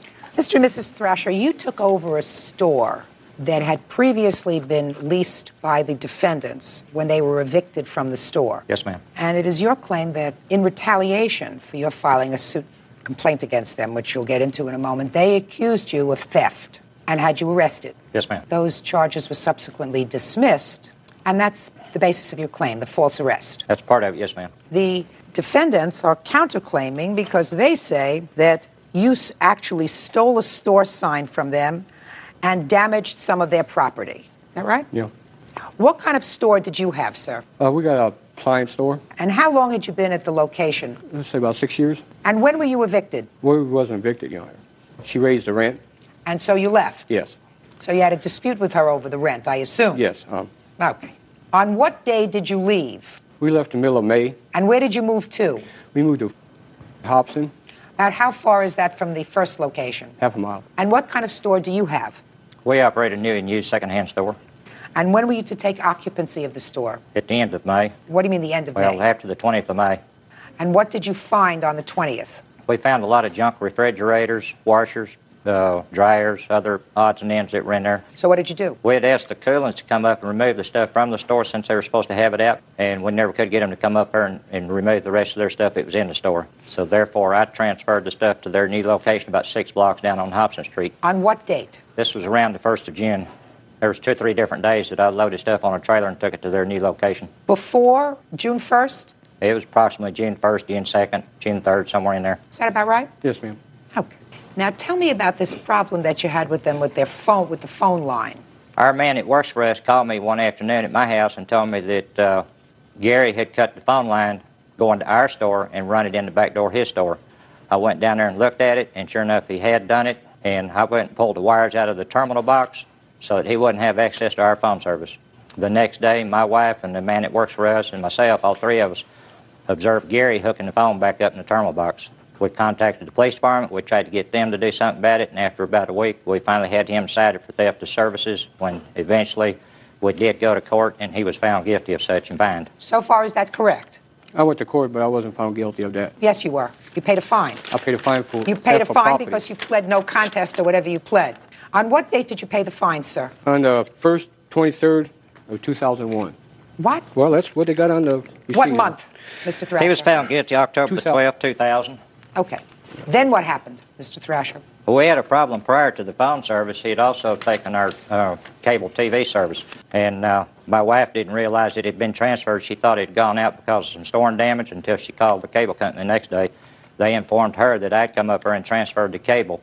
And they provided her with documents from the cable company showing that where their employee, Robert Williams, went and signed to have our cable hooked up into their location. So then we were without cable. We had to have cable to demonstrate TVs. When were you arrested on these charges, sir? April 11th, 2001. Now, did anything happen between October of 2000 and April of 2001 with the defendants? Nothing as far as on a personal contact basis, but there were some other items that came about as far as stuff that was left in our store that it was abandoned, and then also the problem with EPA violations, and I have pictures of such that was occurring behind their store. The location of it as far as refrigerators and such, air compressors. Did you report those environmental breaches? Yes, ma'am. Can I see the pictures, please? There's also been problems as far as signs being put up along the streets, the curbside, on the front side of the street, saying 15-minute loading zones, which is restricting people from parking in front of our location. We had to go to the city because of that and get signs taken back down because customers would not stop and shop at our store because of such.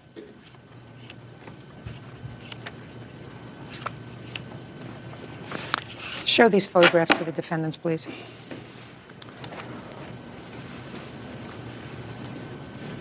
Yeah, so we're loading our stuff up. Okay. Now, you were arrested on what charge, Mr. Thrasher? Theft of property less than $500. What property? This sign right here, which I have a picture of, which is hanging in front of their store.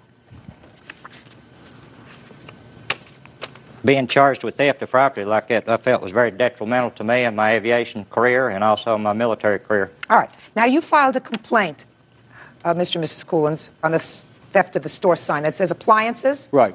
That's the store sign? Right. All right. Tell me about that, sir. When we did vacate the store, Your Honor, we took the sign down, and we set it by the pickup truck where we're loading.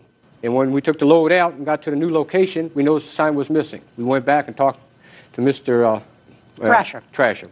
On what date was that, sir? That was on May...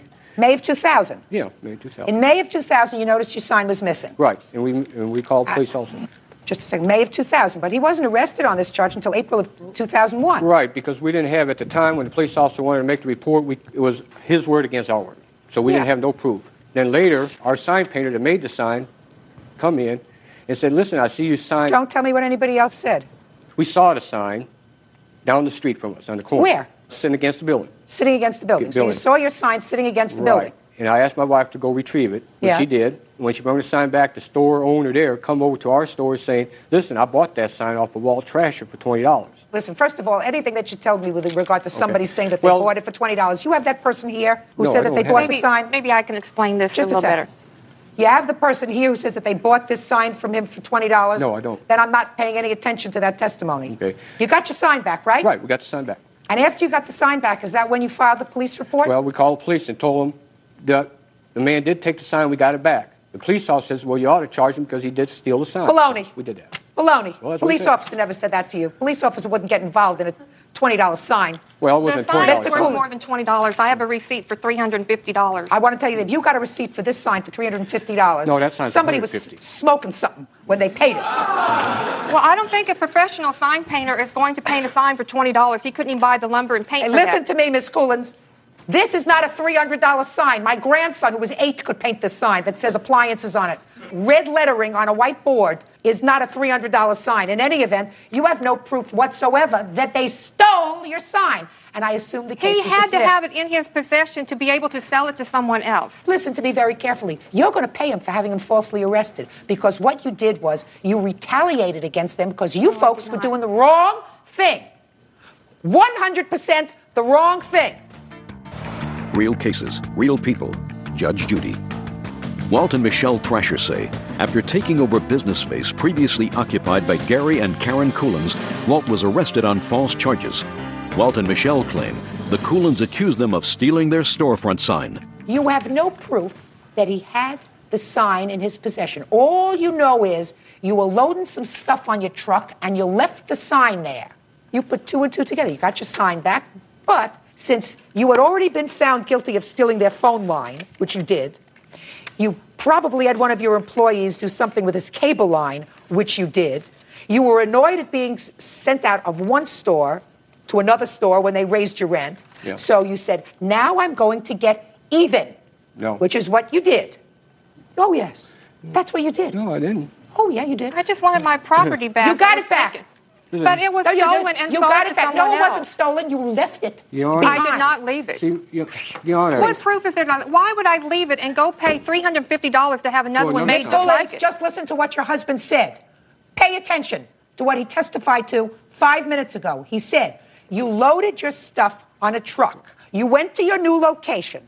You came back and looked for the sign, and you didn't find it. No. No, that's not the way it happened. That's just what he said. Well, yeah. You asked Mr. Thrasher if he had your sign. He said no. Because he went and hid it. Yep. He kept it deliberately, so I would Your have Honor. to spend money to have another one made. Oh, there's something wrong with you man people. took 3 truckloads of Something's wrong with you people. Yeah, there is. There is something stuff out in the wrong yard. with you people, No. aside from being two slobs.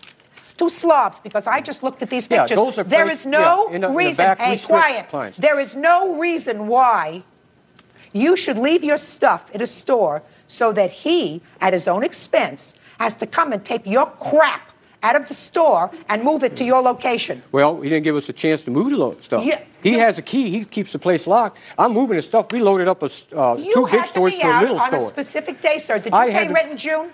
No, Pay I didn't careful pay rent for attention to June. me.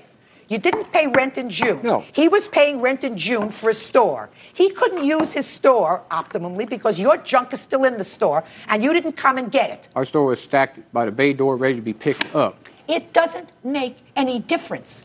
You had no right to have one toothpick there. And you had 3 truckloads of junk there, which he was forced to move. And as far as I'm concerned, he could have taken that stuff if he wanted to be a not nice person and taken it to the local dump, and you wouldn't have had any recourse whatsoever because your stuff was abandoned. As of the day you vacated, your stuff was abandoned. And he's going to get money for having him falsely arrested because you did it out of nothing more than being vindictive. Now, let's get to your counterclaim. Your counterclaim is you say that he stole your sign, which I don't believe, and that he damaged some of your stuff when he called. Well, yeah, you're not going to believe that either. Pay attention.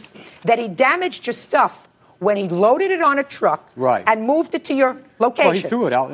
I don't care whether he threw it down the Grand Canyon. He didn't have to bring it to your store. You left it there. It was abandoned. Certainly, after the 1st of June, let's say you paid in May, which I don't believe, no, because it was he moved June in. that he brought it down there. You just told me 5 minutes ago when I said to you, is that about right, that he moved it in June 1st? No, it was before June, because I got the police report right here with the dates. You said to me, well, I'm yes. sorry, I made a mistake. I think he's just Then you made another mistake. So what date did he I move am nervous, and I am getting mixed up. up. Yeah, you get a lot mixed up. What date did he move your property, sir? Hang on. Can you bear with me 1 second? Absolutely. Well, here, let me just show you the dates. No, just show me the date he moved your property. 6 is June. Yeah. I learned that in the second grade. Well, that's when the report was made. 6/3. So June 3rd. Is when the police report was made, yes. June 3rd. Yeah. Right. So he could have taken your property and thrown it in the local dumpster. Instead, he moved it to your location. He asked you to move it. You didn't move it. It got trashed. Who cares? Who cares? We didn't leave it there. We were not even served an eviction notice. We were moving our stuff out as fast as we could, but he was so anxious to move in that store that he wouldn't give us time to move our stuff out. He decided he was going to move it himself. You had no right to have any stuff there. Why not? My time was not up. Yes, it was. You didn't pay rent in June. Your husband just told me that. June. Your husband just told me that. Only one person paid rent in June. That was him. So you had no right to have any stuff in his store, in his premises, after June 1st. No right whatsoever. Anything left there was abandoned. And if you didn't have enough time, that comes under the category of too bad. So your counterclaim is dismissed. Now, on your claim for false arrest, you're suing for $5,000. That plus... Just a second. Yes, ma'am. False arrest, you're suing for $5,000. Yes, ma'am. Because you believe, and I believe, that they had you arrested out of nothing more than vindictiveness. Yes, ma'am. Judgment for the plaintiff in the amount of $5,000. Your counterclaim's dismissed. That's all. Parties are excused. You may step out. It would hurt my career if I was to have been found guilty. It's been an ongoing feud for a year and a half. Justice was served. I mean, no matter what I did nicely or what he did nicely, it wouldn't matter. Call Judge Judy. And now the next case. All parties in the matter of Bronwyn versus Reed. Step forward, please. 73-year-old salesman Ben Bronwyn is suing 36-year-old dog breeder Renee Reed for $250. Ben says the miniature dachshund he bought from Renee is too big to fit through his doggy door. Mr. Bronwyn, sometime last year you purchased this dog from the defendant. And you purchased the dog as a miniature dachshund. That's correct.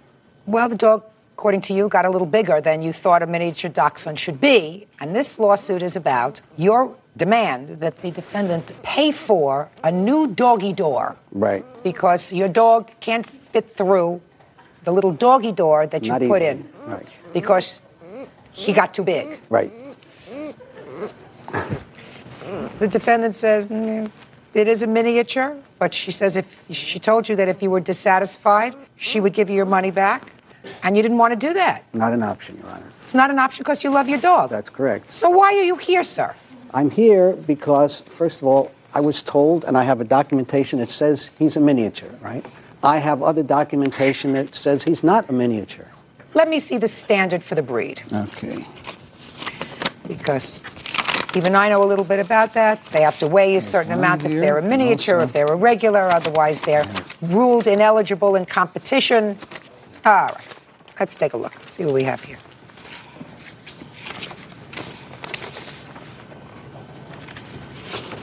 How much does your dog weigh? Okay, at this time he's 14.4 pounds. 11 pounds and under is a miniature. Right. 16 to 32 pounds is a standard. Right.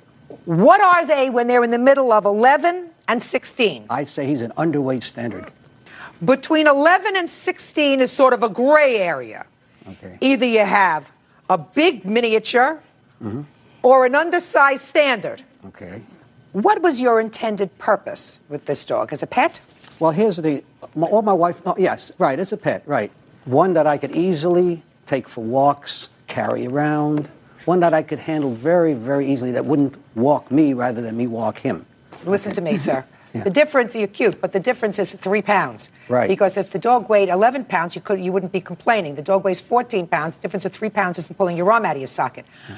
She offered you your money back. That's definitely not enough. Well, because you love the dog. That's correct. So what are you fetching about? I just wanted to pay for a new dog door. She that he can didn't have to pay for a new dog door. That's ridiculous. Well, I mean, that's ridiculous. I have a Shih Tzu, right, and I wanted a small one. right, And it turned out she was an extra couple of pounds more than I thought she would be. okay. I didn't go back and complain to the breeder. Mhm. I love her. I had to buy a different doggy bag to keep her in because the one I got was for a little teeny dog. My dog got a little bit bigger than that. Uh-huh. I got bigger things to worry about, sir. And I guarantee you, I made more than $250 for the dog's luggage than I do for my own luggage. That's Not her problem. She sold you what looks to me to be a noisy, but very playful and very frisky little dog. Uh-huh. I've seen dachshunds that are bigger, and so have you. Yes. Because according Not to many, though, right? according to your papers, they can get up to 32 pounds. Oh, yes, maximum, right. Go enjoy your dog, sir. You have no case. Case is Versus Roach. Parties have been sworn in. Judge, you may be seated. Folks have seats, please. Mr. McBride, it is your claim that the defendant assaulted you. Yes. The defendant says he was merely protecting his sister. So I want you to tell me how you all know each other and what precipitated this altercation with the defendant. Well, I know everybody through Corey, who's my best friend through high school. Through this gentleman? Yes. I met his girlfriend at the time through... Which is girlfriend? Raise your hand, girlfriend. Good. Your name is? Christina. Christina. Go ahead. The night I got a call at work, she was getting kicked out of her house. And Who was? Christina. Christina was getting kicked out of her house and needed my truck to get her futon and some other items out of her house. And I went over there and... Who was she living with at the time? Her parents. Okay. And they were saying vulgar things. Who was? Her parents. And a green minivan pulled up, and I didn't know at the time, and he came out and was talking to me at curbside. Who's he? Sean. How is he related to Christina? My uncle. You're Christina's uncle? Yes. Go ahead. And he was like, just stay out of this. And I'm like, I am. And her mom came out of the house and were saying things about some of my friends. So What was she saying about some of your friends? It was a girlfriend and her age, and saying how I have these relationships with underage girls or something. As words were getting said, he did pull me to the curb talking to me.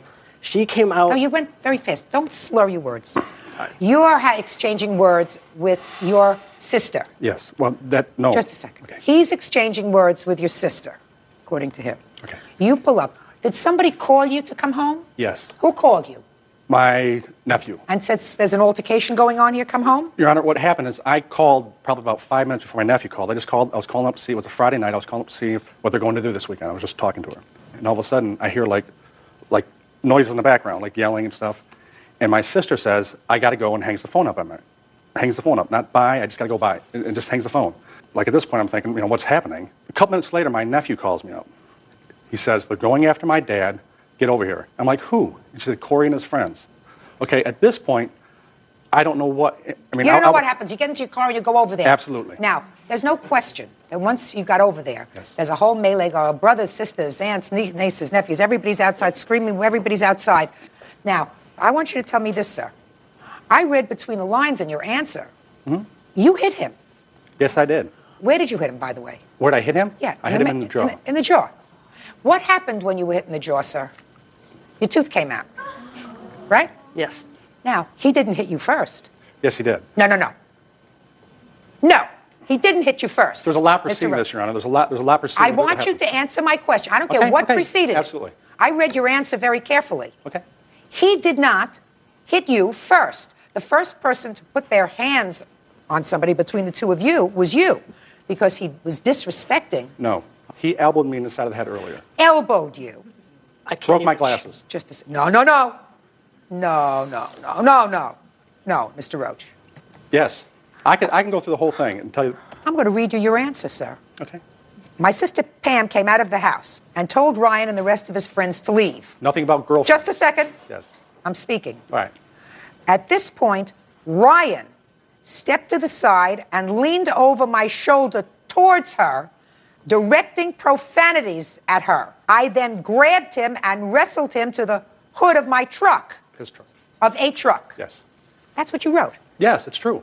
Well, then the first person to put hands on somebody was you. Yes, ma'am. All right. Yes, absolutely. No, I never would say anything different than that. You just did, sir. You just told me that he put his hands on you first, and he elbowed you and broke your glasses. And I said, no, no, no. You got to get your story straight, Mr. Roach, because in your sworn statement to me, you say that he was I'm not denying disrespecting that. your sister, and you grabbed him and threw him up against the hood of a truck. Yes, ma'am. Because he was going after my sister with profanities, I felt compelled to protect her. I told him never to talk to my sister that way. That's what you wrote. Absolutely. No question about it, ma'am. So you assaulted him first. Anything that comes Absolutely, after that, yes. anything that comes out after that, sir. If he resisted you, if he elbowed you and broke your glasses, doesn't make any difference. Absolutely. When did you punch him? That's When did you punch him? after this, after all this. No, so let me see your medical bills. Very easy. Easy case. No, Your Honor, there's a lot that went into this before this speak, stuff. please. I was just trying to go over there to help out. I didn't know what I was getting myself into. I walked over there. Just so you know. I see this guy over here by the van yelling to my family. Corey and Chrissy were over at the other car, like by their car. I don't know what's going on. I just walked up. I walked to the sidewalk, and I say, calmly, it's a family matter. Let's leave this. Let it go. Just let this go. He comes towards me. He's right in front of me now. My sister walks up to, right, she's behind me, and she says, get off my property. He says, I don't know if I can say it. Hey, say anything. I've heard it all. Okay, he says, you. Okay, at this point, when he says this, he's in front of me, and he goes over, I'm not saying he's assaulting me, but he goes like this, and he's making contact with me. He says, you. Okay, at that point. You assaulted him. At that point, I grabbed him and threw him on the You truck. assaulted him. That's an assault. Real cases, real people. Judge Judy. Ryan McBride says his friend's uncle, Sean Roach, punched him in the mouth and knocked out a tooth. You grabbed him, threw him up against the hood of a truck because he called your sister a name. You got mad. That's what I happened. didn't get mad. I mean, You didn't get mad? I got a little upset, yes. Mr. Roach, you had absolutely no right to put your hands on him. I want to know when your tooth got knocked out, sir. When he was on the truck, I had an 88 F-150. Sir, I can't understand a word you're saying. It's a big truck with a roll bar. I didn't understand anything that you said before that either. Okay. Well, when he took me, I got out of that. I don't know if somebody pulled him off. Is he talking very fast or am I getting old? It's kind of slurred. Take Listen your to time. me. Slowly. Okay. He choked me out of my truck, and he threw my coat up over my head. And when I got out of that, I saw a fist come at me. So he pulled the coat over Yes. you? Did you press any charges, Mr. McBride? I tried to. I consulted a lawyer, and they said in Oakland. I'm talking about consulting a lawyer. Okay. I'm talking about pressing criminal I charges. went with to, regard and the this lawyer assault. advised me not to because it would not go over in Oakland County. They don't like these kind of trials, and they would basically throw it out. Go ahead, Mr. Roach. I'll hear you. I called the detectives as this was going on because I was concerned what was happening. I called the detectives and I was saying, what's going to happen here? I gave him my statement. He said that his parents Don't tell me were, don't tell me what he told you. Okay. His parents were calling up trying to do whatever they could to get these charges to stick to me. The detective said that there was not a case here. There was no case. They Well, were there is a gonna drop case. the charges. There is a case. That's why I said to you, don't tell me what He the didn't detective drop the say. charges. The court dropped the charges. Oh, I don't know that at all. Were you arrested? No. Then the court didn't drop charges. No, How can that's the what court the drop detective told me. charges if you weren't arrested? Okay, the court may have not. However the court works, that's how the charges were dropped. No, they not were never by dropped him. because they were never filed. The detectives decided not to pursue the matter. Yes.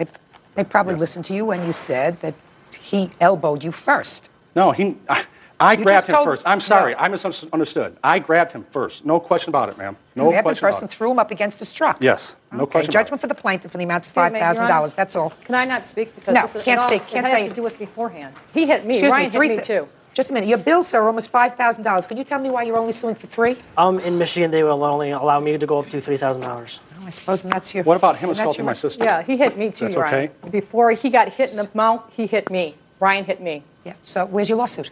Well, I wasn't suing him. Well, he's suing him. I know, but the whole thing is they were not asked to be at our property. We asked them to leave our property. Let me explain something to you.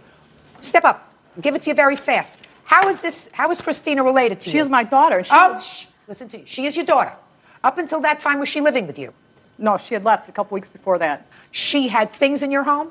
We made arrangements for her to get him the next day. She came that night, and she also has a truck. She did not need him to bring all these That's a whole kids bunch to of our stories, house. madam. Let me tell you something. He was not there. He was not there without some legitimate authority. If a person who lived in that house invited him to come, now if he's there as an invited guest, even to just remove her property from the house, you can't assume that you can assault him for staying on your property once you tell him to leave. She had been gone for 2 weeks. She was not living in our premises. She had been already gone, and we Your asked her to brother leave. had no right to assault the plaintiff, period. He really wasn't involved with this. He was doing his friend a favor by coming and bringing his truck. Everything was going to be quiet. All you had to do was, if she wasn't living there for 2 weeks, let her take her stuff and go. I don't know why there was a whole because argument. we made arrangements, and she had a truck, and we asked for them not to come because I also have 2 sons that Mr. McBride was trying to get my 11-year-old to start a fight with him. The profanities that were being said was from them, not from us. I like to lie. Shut up, Christina. We've asked. Quiet. Listen to me. This is not family court. If it were, perhaps I might spend some more time trying to put together what is a story of a broken family. This is the case of an assault. Your brother put his hands on a stranger for using bad words to you. He's not allowed to do that, and he has to pay the consequences of doing that. I understand Whether you say that the plaintiff touched you first, that is not why your brother assaulted him. Your brother put his hands on him because he called you a name. That's what he just testified But to. he had his hand raised, and I did file a suit against him. The two Goodbye. popped out afterwards.